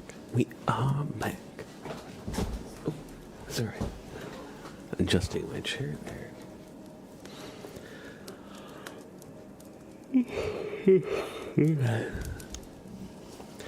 Sorry, it took a little longer than I expected there. Hope you didn't miss me too much. Alright. We've got some positive affirmations for the Janky Gamer, or for Banshee Bunny from the Janky Gamer. The British gotta stay together. Something like that, anyway. Welcome in, Federer. Thanks for stopping by to say hi. Ice Ray again, good to see you. Good to see you.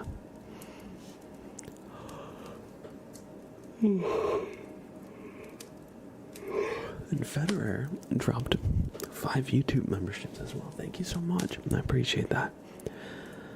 Thank you. Let's do some super name tracing. We've got one for Banshee Bunny, as Timbuk29 gifted them a sub. And we have another one for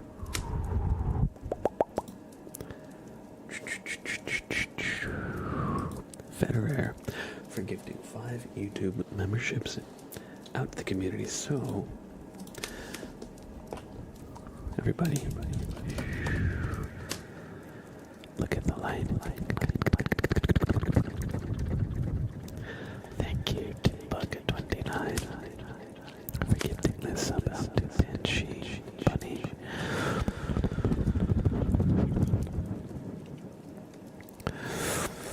And Banshee Bunny, welcome to the Sub Club once more.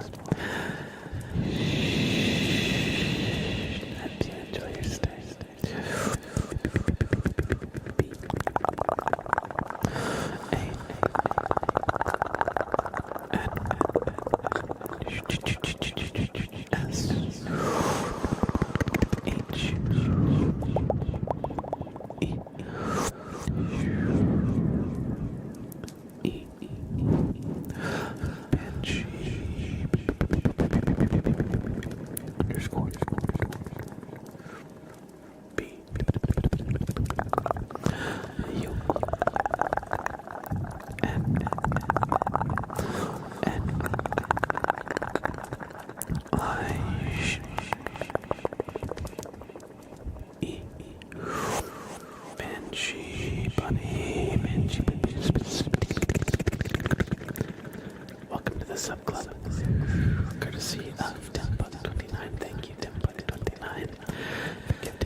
Next, we have some positive affirmations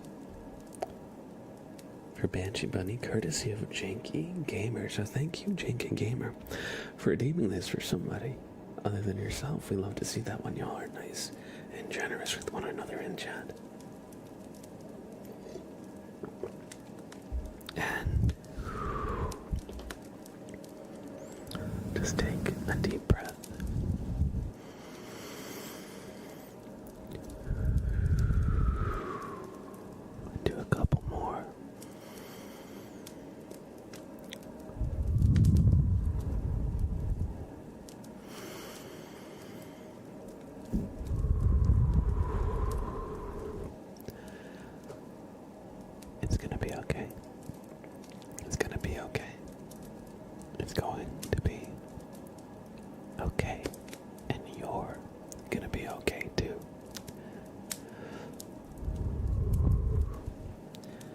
are smarter, stronger, and more resilient than you give yourself credit for. And I'm not just saying this, but it's something almost baked into our psyche, our brains, We can be so focused on the challenges that lie not just in front of us, but the challenges we anticipate in the future, that we rarely ever look back to see all the accomplishments that we've made along the way and all the obstacles that we have already faced and gotten to the other side of. But to be honest, despite everything, despite every single challenge you have faced, you're still here. So try to take some pride in yourself, because do you ever really think about that math final that you busted your ass off studying for, that you passed? Probably not, right? You probably passed it, got a moment of relief, and then immediately went on to the next thing. But you did that. You earned that. Whatever challenges you faced, you got through them. And so, I know that you'll be able to get through what you're facing now. So, just try to take a second and think about how far you've come. And remember, the things most worth doing are not easy. They often take multiple tries and a lot of effort. So don't let one setback make you think you can't do anything, because you are more than capable. And if you give it enough time and enough effort, even if you fail, you will likely have another chance. So just try to keep going. Just take a deep breath and put one foot in front of the other. You don't have to climb the whole mountain today. Just take a couple of steps where you can. Even just writing down a to-do list is a step that's worthwhile. And try to love yourself as you love others, because if a friend or loved one of yours ever, breaks down, ever makes a mistake, do you tell them you deserve that? Or what did you expect would happen? No, a lot of the time you have support. You say, hey, it didn't work out this time, but you're still you're still capable, right?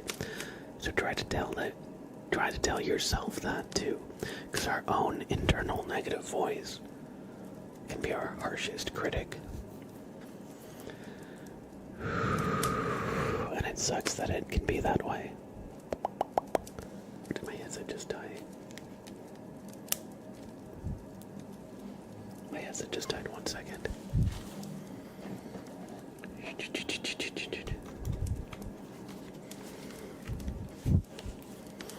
But try to be genuinely on your own side. Try to believe again that you can do it. Try to dream again.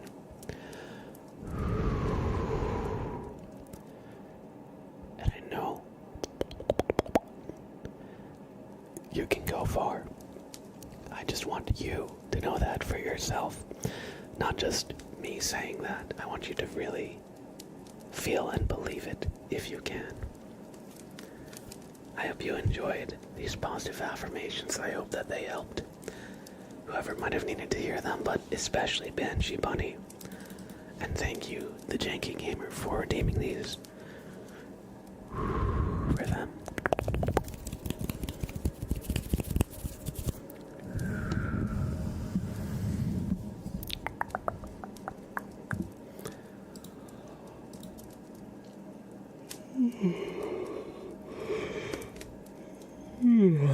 Sorry, excuse me. Innocent Coffee Lover says, can I get some shushing with the fluffy mic cover? Absolutely.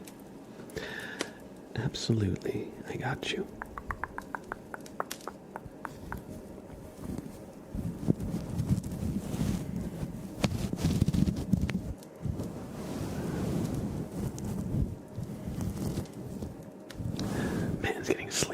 his own supply. True. True. Innocent Coffee Lover says, "Hi, hello, I'm here. I was going to bed, but I lied and I instead made a sandwich." Hey. I feel that. I've been known to snack later than is recommended myself. I got these chocolate covered like coconut bars. Oh my god, they're so good. They're so good, and they're light. They're only like 70 calories each. But I have too many of them. I'm like, oh, I can have more because they're lighter. So I have more, and it kind of doesn't even out how I expected it to. I often find myself with a sandwich as I head to bed. Hey, there you go. You had your dinner at 3 p.m., so it's been like 9 hours since you ate. That is also a common occurrence for me. Sometimes I actually just forget to eat during the day. I don't really get hungry until I finally later have like a snack, and then I'm like, wait, did I even eat lunch? And then I have a massive dinner. I'm trying to get a little bit better about that. British together strong.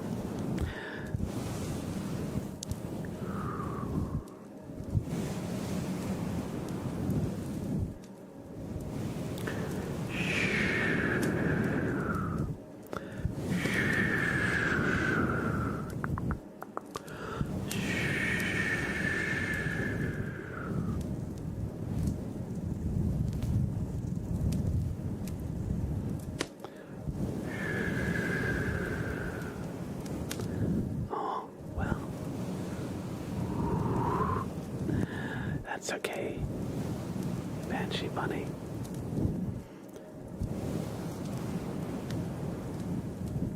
Sometimes, well, a lot of the time, it's hard to find acceptance in the community. It's hard to receive positive words and compliments. So, I'm glad that they reached you. I'm glad that they helped. I think that's a quote from Planet of the British. Oh, you got a license for that. My partner never understands what I mean when I say I forget that I'm hungry. It might be an ADHD thing.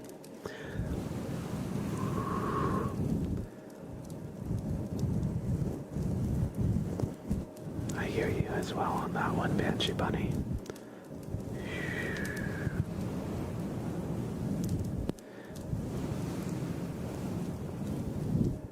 I wish you the best, and I hope that if you're having a bit of a rough patch, I hope that you're able to, smooth things over, or I hope not just you, but I hope that, the two of you are able to work something out and just whatever happens, the way that I always try to frame things in my own relationships when we're going through hard times is that it's you and me versus the problem, not you versus me, And hopefully framing things like that can help both sides come together. Oi, you winker. What you say about me, mum, bruv? I'll pop you on right in the cabba. Does anybody actually speak like that, or is that just like people online imitating British people?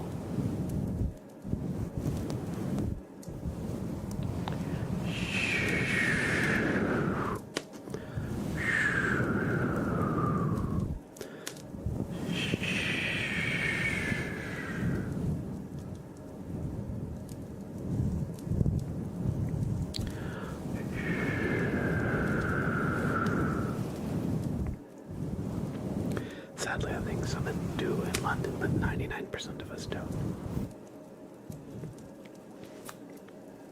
That tracks. They say every joke has a modicum of truth in it. So I'm sure there's somebody that speaks like that.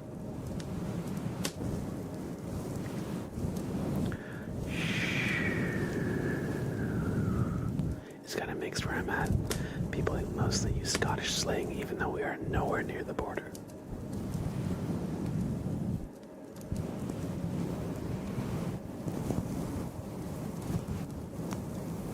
The chavs, I see. Say, come to think of it, wasn't there like a portal that was made between somewhere in the UK and New York City? Like a video feed, these two like mirrors where you could like communicate. Is that still up? I only remember hearing about that and seeing like some videos online. Has anybody... Oh, you think they got taken down? People were flashing it. Okay, that makes sense. That's a good reason to maybe put the brakes on that.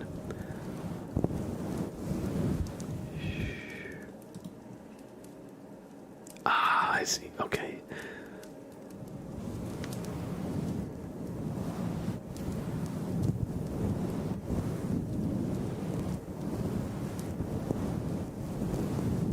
I wish there was a portal that actually worked, could teleport through. Would save on airline fees, that's for sure. And I've always wanted to go overseas.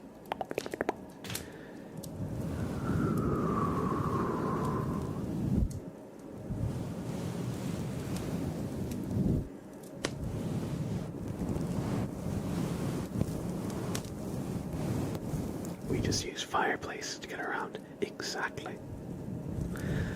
I know I live under a rock, but I like to think I'd hear if humanity had invented functional portals.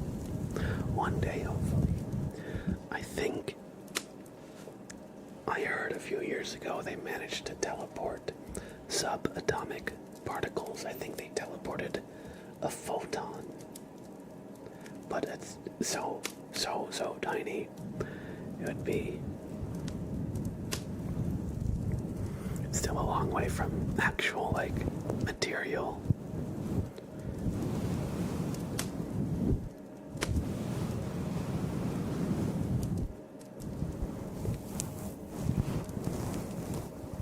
Yes, chat, we have figured out as a society how to create real portals.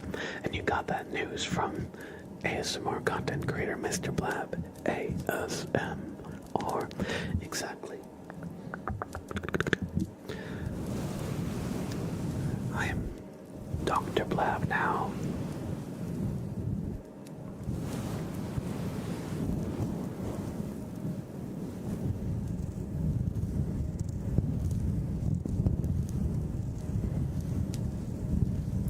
Well, I send you to another place.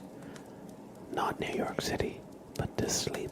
So in a way, in a manner of speaking, you could say that my stream has the goal of transporting you to somewhere else. Dr. Blab, portalologist. True.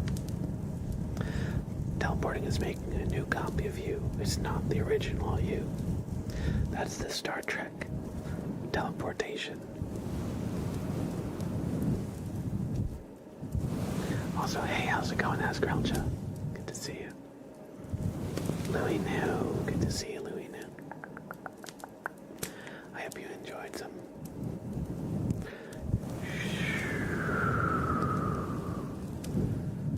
shushing with the fluffy mic cover.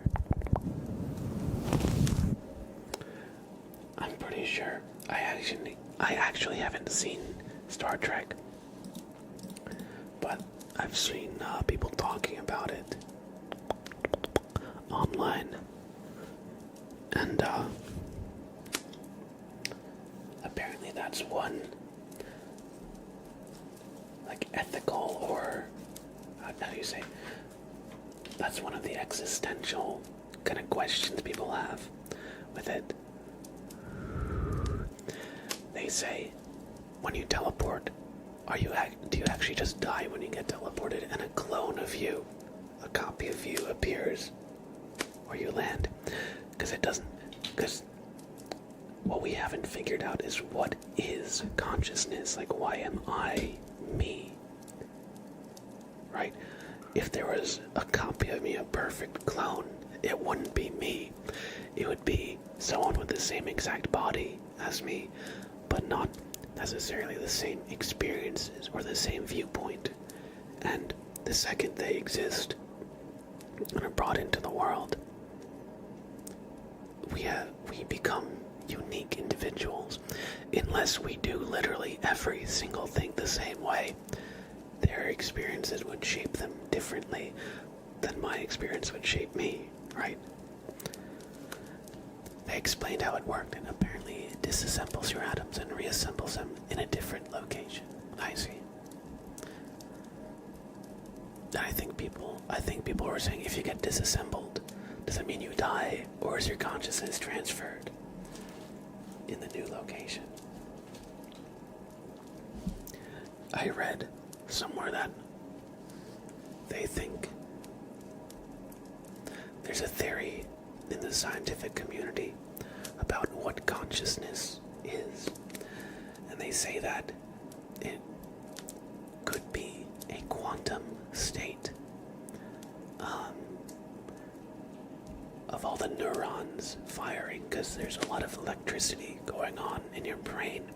It's a very complicated web of neurons, electricity, and at some point a quantum state that is like a secondary state that just happens to emerges when the brain gets complicated enough. And that is what your consciousness is. However, I'm not really explaining it the best, but I thought that was an interesting viewpoint, because I think all of humanity for our entire existence has kind of thought of us as having like a soul or something that makes us, right? Something to ponder. Big Cat, whoa, hello. Yes, we are Ship of Theseusing people, or Star Trekking people in this instance. How are you, Big Cat?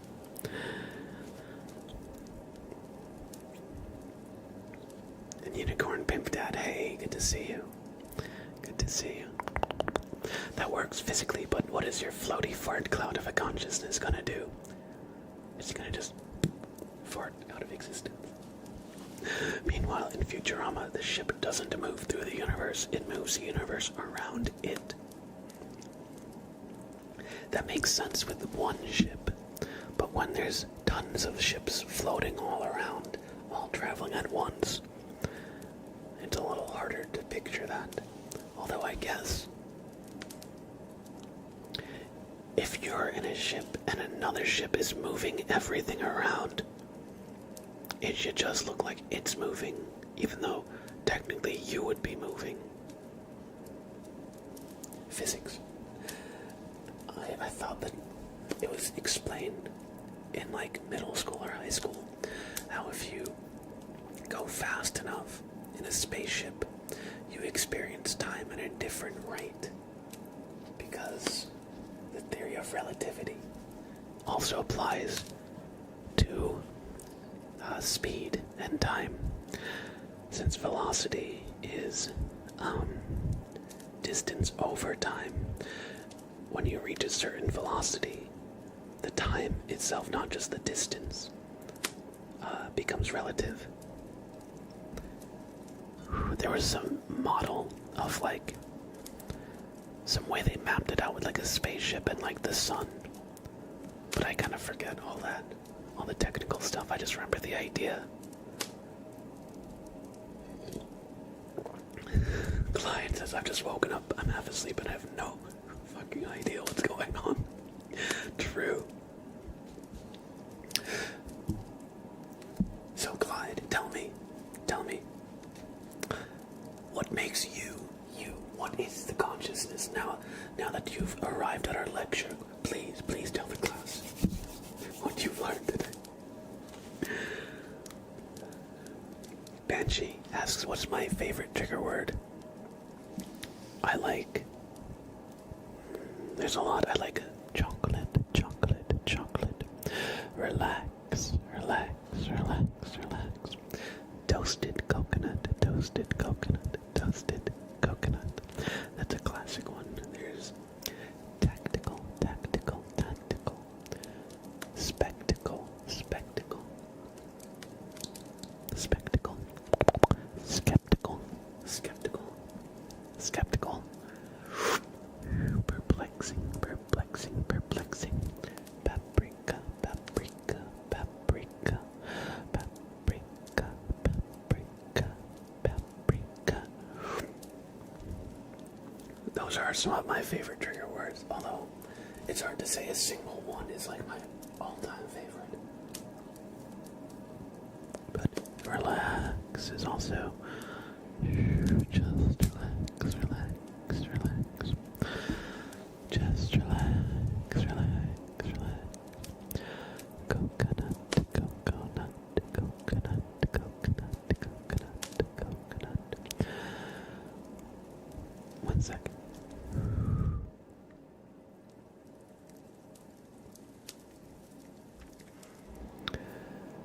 There's one trigger phrase. I think it's spiders crawling up your back, snakes slithering down.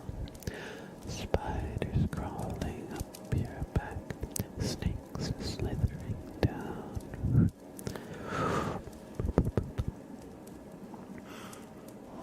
Sally sells seashells by the seashore. Sally sells seashells by the seashore. The towel ASMR video scares you. How? It's just an ASMR trigger. I'm just going like...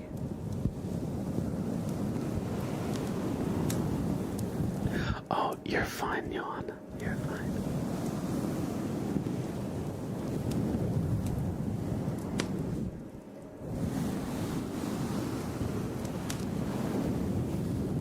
You look weird doing it to me sometimes. Oh, okay. I'm squeezing your mind.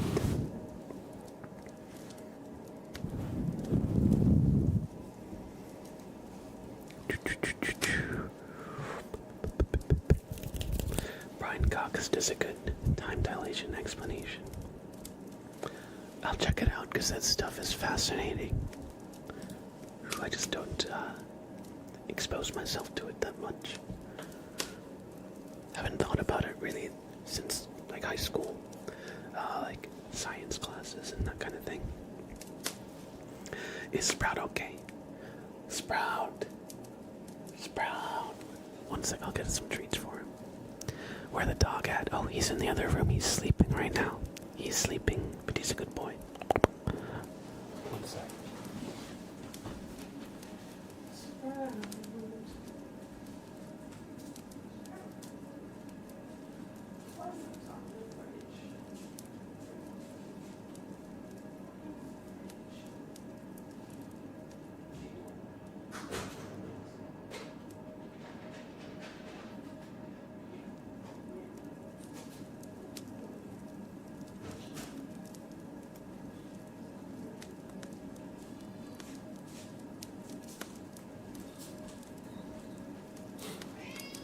Oh, you want a treat? Would you like a treat, Mr. Sprout? Whoa.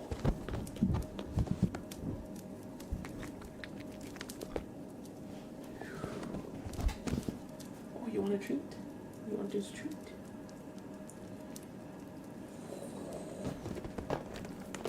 I choose every word Sprout is saying true. True. Wild, because the minute that passes for Blab between 6:59 and 7 p.m. for stream is actually almost 2 hours for everyone else. So time dilation is relevant here. True. Yes, the dog is named Sam. He's a good boy. He's a good boy. He's a good boy. That's a different kind of time dilation. You see, I slowed down rather than speed up.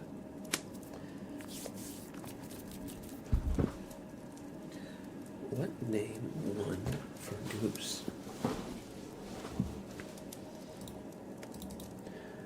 So right now I'll show you where we're at. So I updated the list here. And so this is where we're currently at. This goes back to the first round. But yeah, so if we go forward here, this is what's relevant now. So our next round is going to be 11 to figure out Waffle House employee or Ferdinand. Which one will go on to round 15? And then we have to determine dinner or Quackatha. So, with that in mind,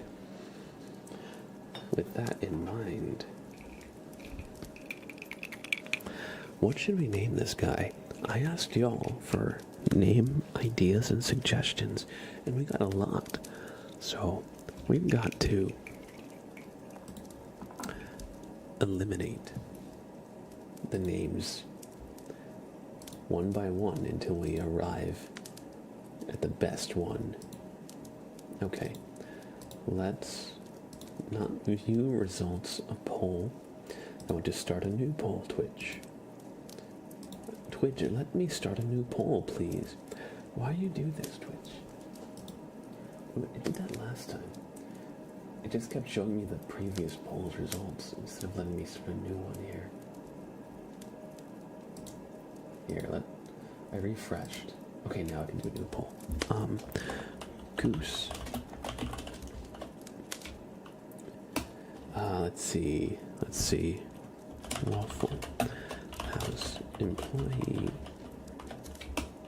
versus Ferdinand. Goose name game.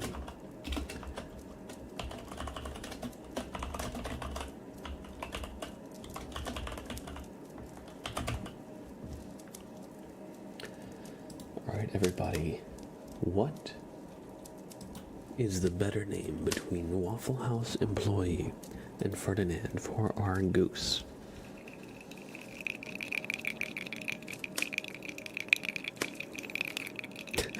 Name him the ASMR slave? I don't know if I could take myself seriously if I did. Do I take myself seriously now? To an extent.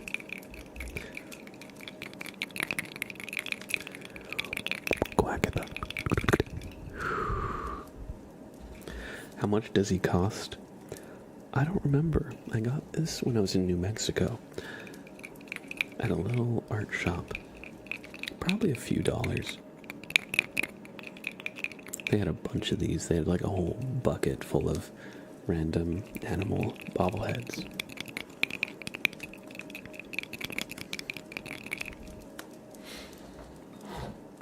All right.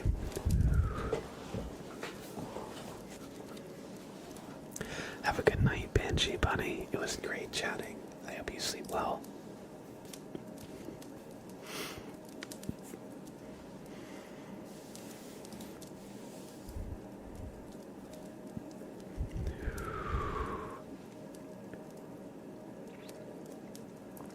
How many triggers left?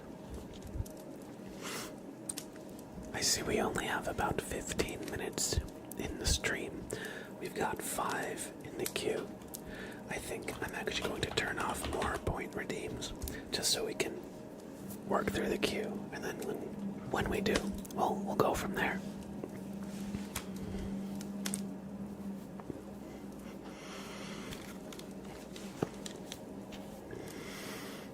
But I see yours is the 5th one, as Grillja.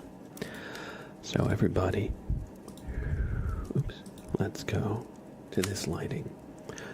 Our dim lighting now that the sun is set. There's no more natural light, so we'll go here.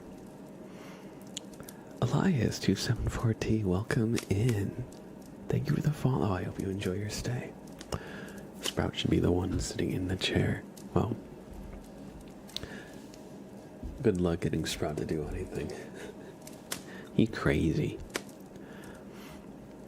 Courtney B says, I'm going to New Mexico in October. I'm excited. My cousin moved there, so we're going to visit. Yo, New Mexico is great.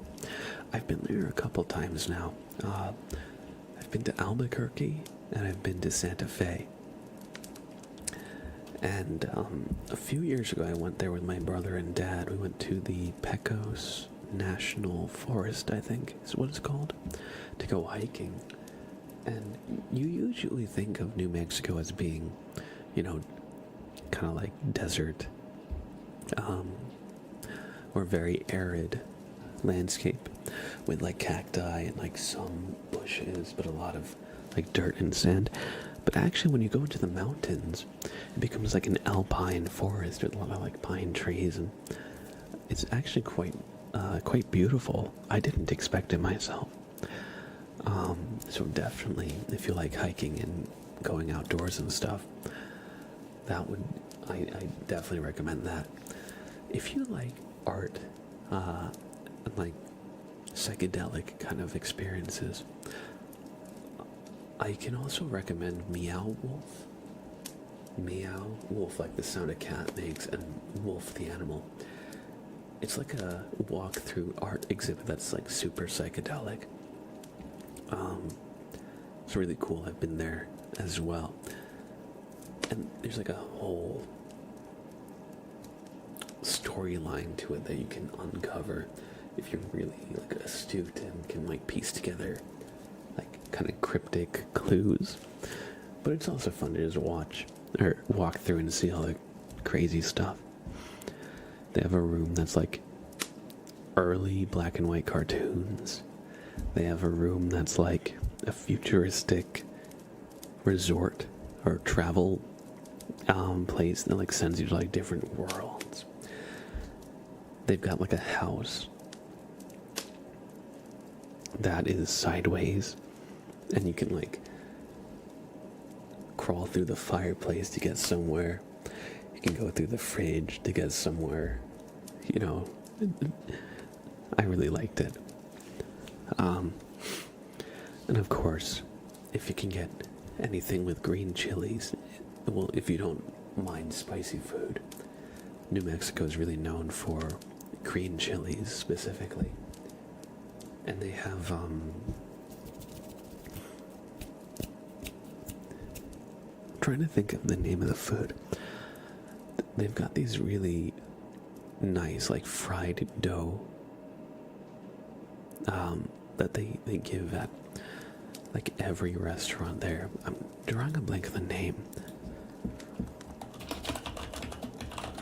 But they usually serve it with honey. Sopapillas. Yes, sopapillas. Oh man, they're so good. Sopapillas and green chilies. Those are my favorite things from like the New Mexican food that we got.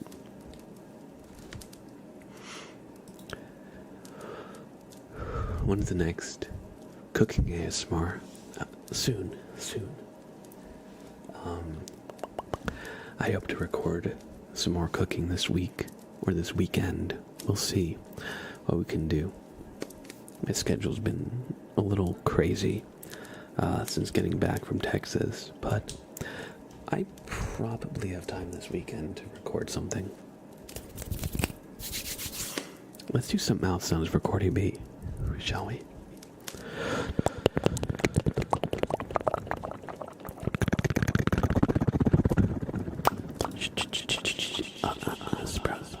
Don't.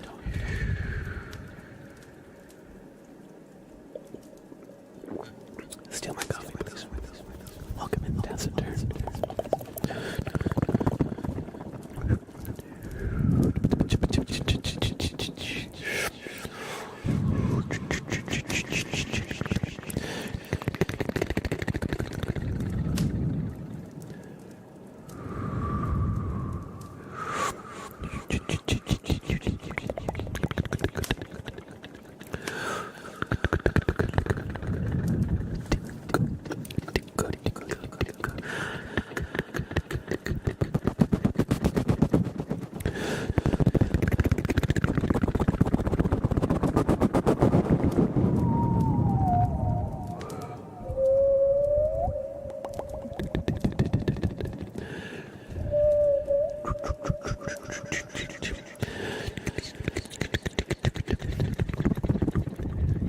mountains are stunning.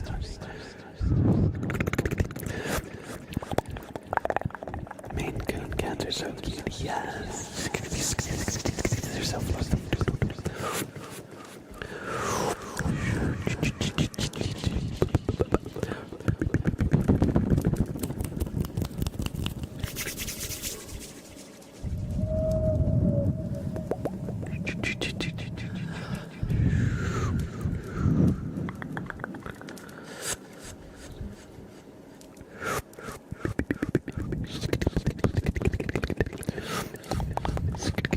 Welcome in the ASMR Medic.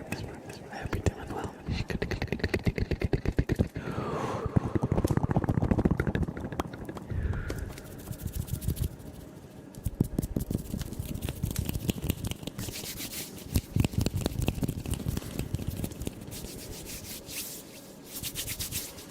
And Ferdinand. That was one in the goose name. Elimination round 11. So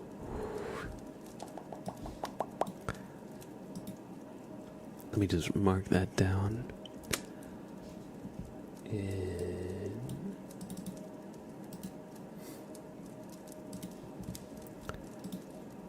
our image here. Let's just Ferdinand will, oops. Ferdinand moves on to round 15. We've got an X for Waffle House employee number 5 and a check for Ferdinand. Will that update? Hey, it updated. Look at that. Look at that. Perfect. Sprout always comes when I do triggers, right? He knows. He knows that I'm a little busy. So he knows it's a good opportunity to invade this stream. I hope you enjoyed some mouth sounds, Cardi B. We have some lid sounds for Timbo Slice. So, Timbo Slice. I hope you enjoy some nice lid sounds.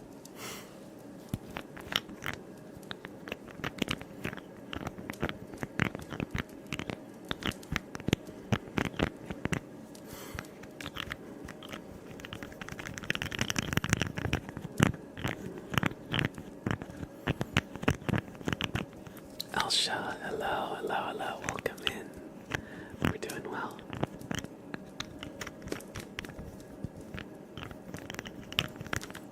Maybe I'll add a little echo here.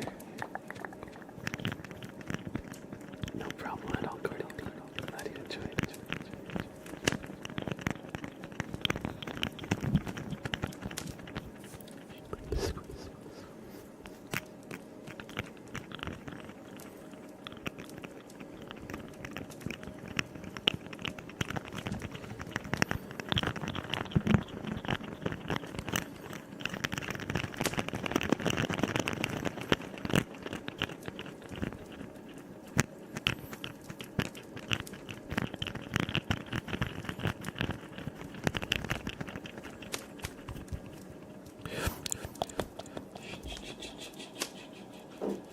For our next lid sounds, use a bottle of water.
see you. No worries. Wednesdays are the early stream for our EU viewers. So no worries at all. Good to see you though.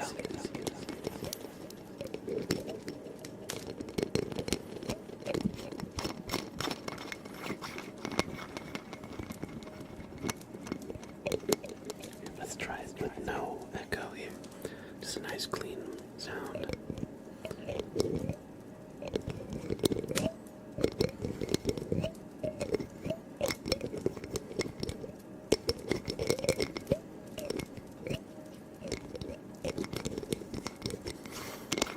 Work has been wild for this week, so my whole life is a little backwards.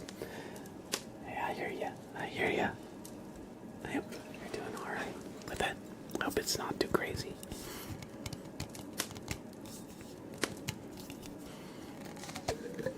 Let's try with the mason jar too.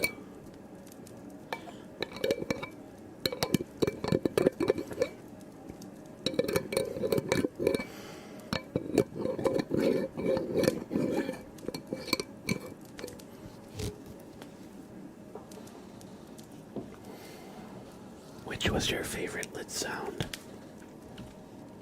Let me know. Let me just drop a little marker here. Lid sounds. And Timbo Slice, thank you for redeeming some lid sounds. Whoa. The last one was great. Oh, with the mason jar. Yeah. We can do a little more of that one.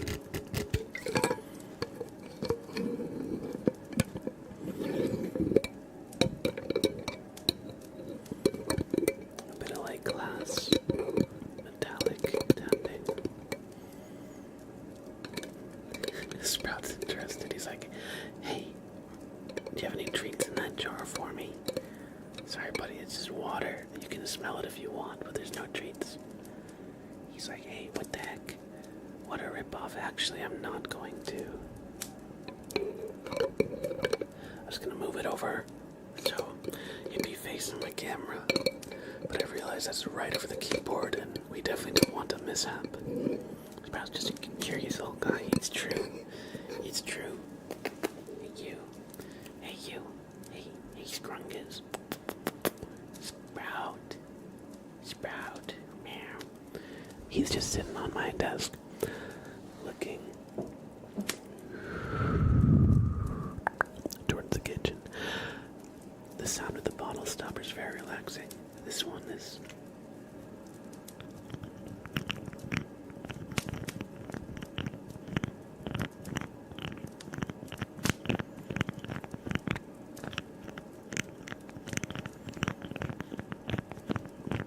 I like it a lot. It's like very, very light tapping.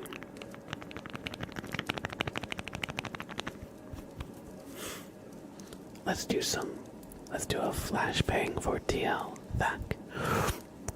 So everybody, this is going to be a very bright light trigger, hence the name flashbang. Let's sounds video when. Hey, alright. Well, I could turn the last trigger into a few shorts, I think. I think we definitely could, because we had a few separate, distinct sounds.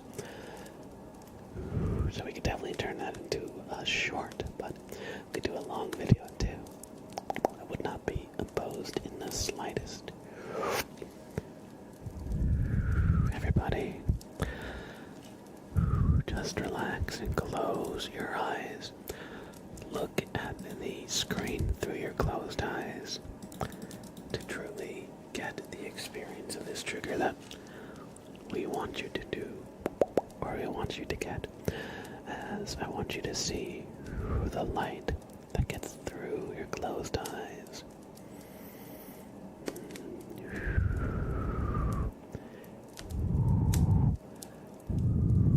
Good.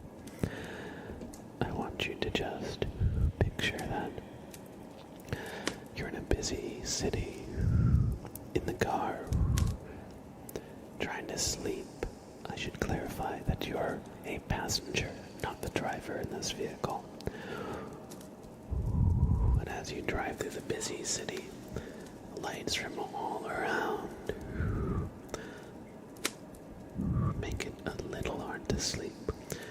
And even though your eyes are closed, you see little bits of light from billboards, other vehicles, headlights, stoplights. Excuse me to the sneeze. And other ambiance as well. But despite that, it's oddly relaxing in its own way. So just relax and try to sleep. Oh no, you've stopped at a light. Good. Shh.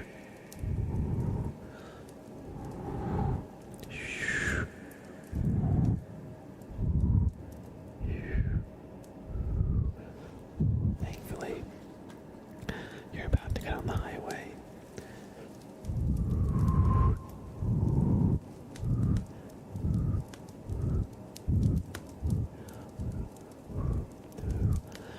And the street lights come in a consistent rhythm as you cruise down the highway.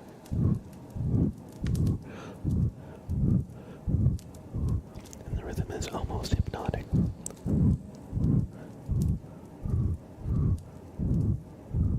So just relax.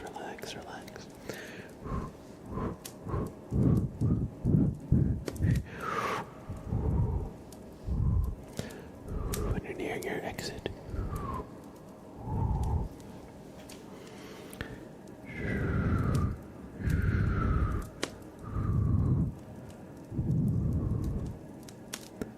you're nearly home.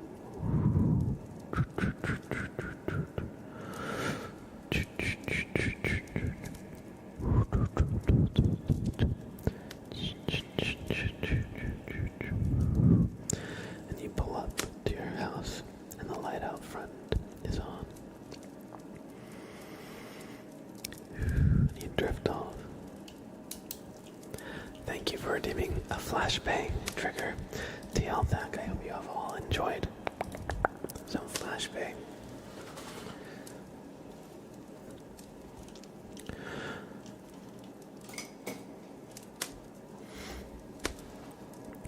Alright, next we have a tarot reading for Jehovah's. So we will get out the little tarot deck.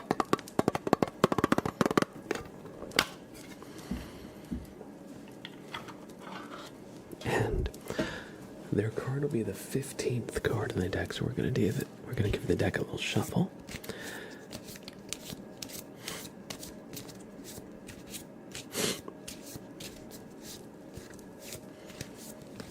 And now that we've done just that, their card will be the 15th card.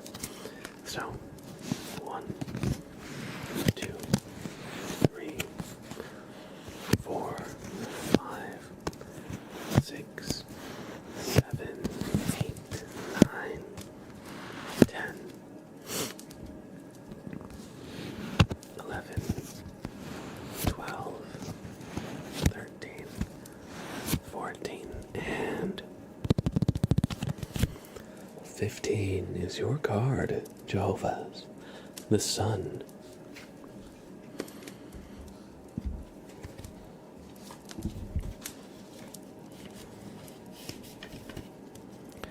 Which is card 19 of the Major Arcana. Let's take a look. Thank you for the follow, Drago L. Dragon, by the way. I hope you enjoy your stay. It says, the sun bear shines down from a deep blue sky. A bear with a flower wreath rides along in a joyful mood into a sunny future. He waves the red banner of life and is carried by a horse, the symbol of faithfulness. It stands for vitality, joy, renewal, a time of light, life, and activity, growth, joyful, and life-affirming. And it says, everyone has within them what they need for their own happiness. So I hope that all that stuff comes to you, because we all need a little bit of vitality, joy, and renewal in this world, don't we? That's certainly part of why I tried to find ASMR content to sleep to all those years ago when I first discovered it.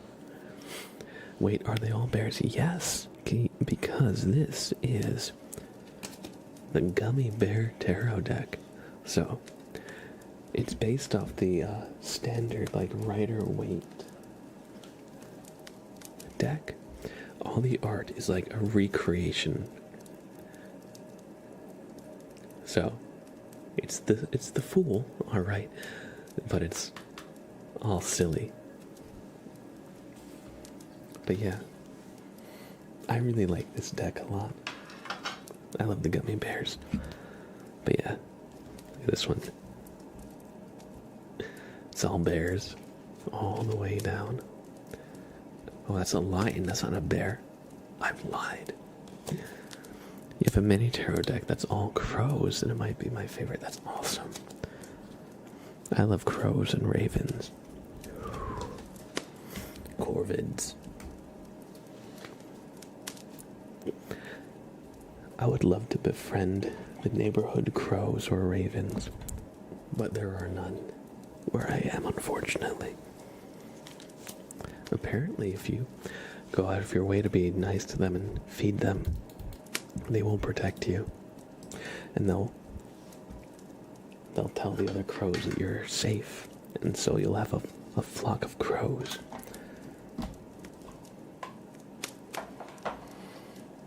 As Grelja asks me to tap the skull in the back, so give me 1 second.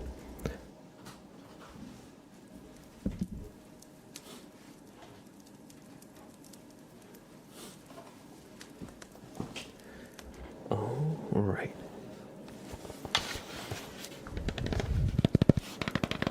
Our last trigger for this stream will be some skull tapping. I hope you enjoy.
enjoyed some skull tapping on the skull that we have in the background. Cherry Blossoms, hey, good to see you. I hope you're doing well. So sorry, we're just about to end, but it's always great to see your name pop up in chat. And know you're spending a little time keeping us company. I hope everything's been going well with you.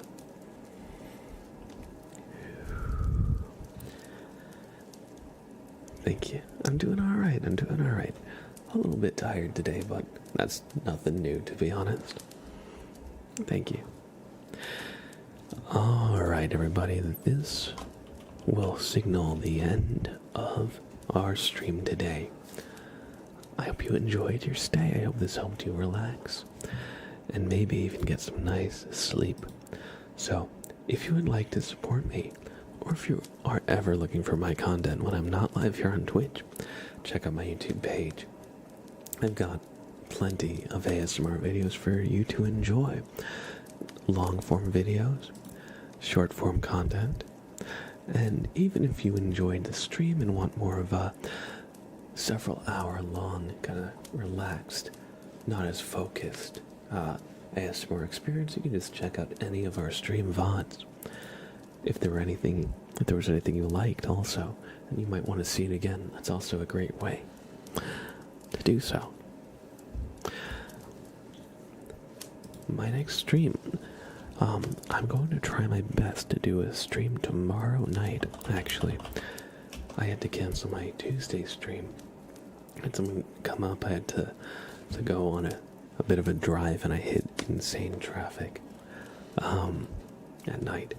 So I had to cancel my Tuesday stream, but hopefully I'll be able to do it tomorrow at 7 p.m.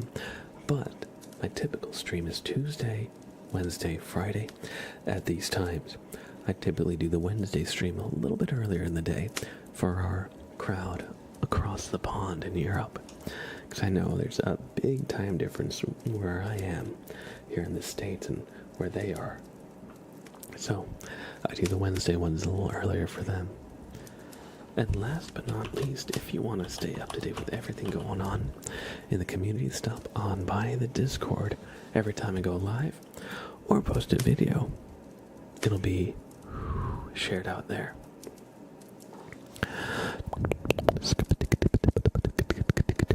So you won't miss the next stream or video. And with that being said, we're going to find somebody to raid. We're still going to shoot for 3. We're still going to do the Friday one. Let's see who to raid. Who to raid here.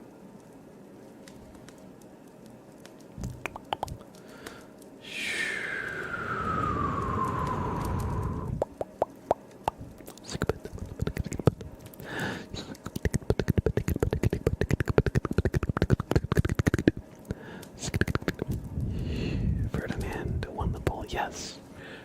Ferdinand won. Waffle House employee, unfortunately, has been dashed. Eliminated. Alright, everybody. I have a question. Ida Kim, Floral Ember, Enchanting Bunny, Aishikori, or Miki.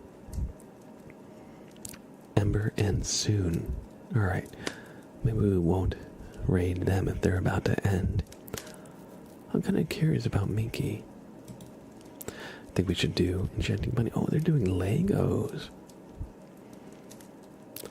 Oh man, Enchanting Bunny is doing Legos and Miki is doing crochet. They're both doing some kind of handicraft.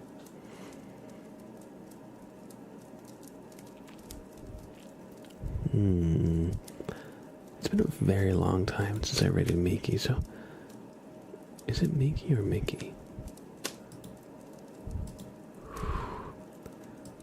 I'm feeling Miki today, but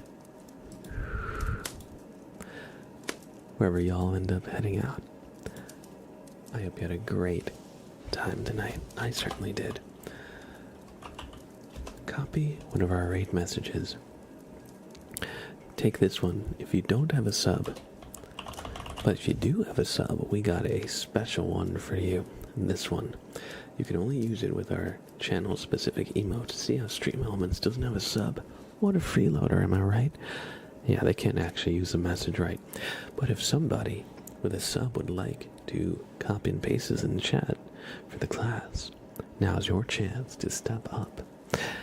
Yes, if you got a sub, you can type this silly message that says, Mr. Mutt forced me to wish you a good stream, and yes, I'm forcing you. Sorry, that's just how it goes. You know, I don't make the rules, except for in this instance where I do. And yeah, if you hear me say this, you've got to copy our raid message and spam it at least once in Mickey's chat. Sorry about that. Them's the breaks, as they say. So everybody, thank you so much for hanging out. I hope you had a great stream. I certainly did. And give Mickey a warm hello from our community to theirs with our raid message. And I'll see you all tomorrow night. Take care, y'all, and sleep well. Until the next time. Spam our raid message.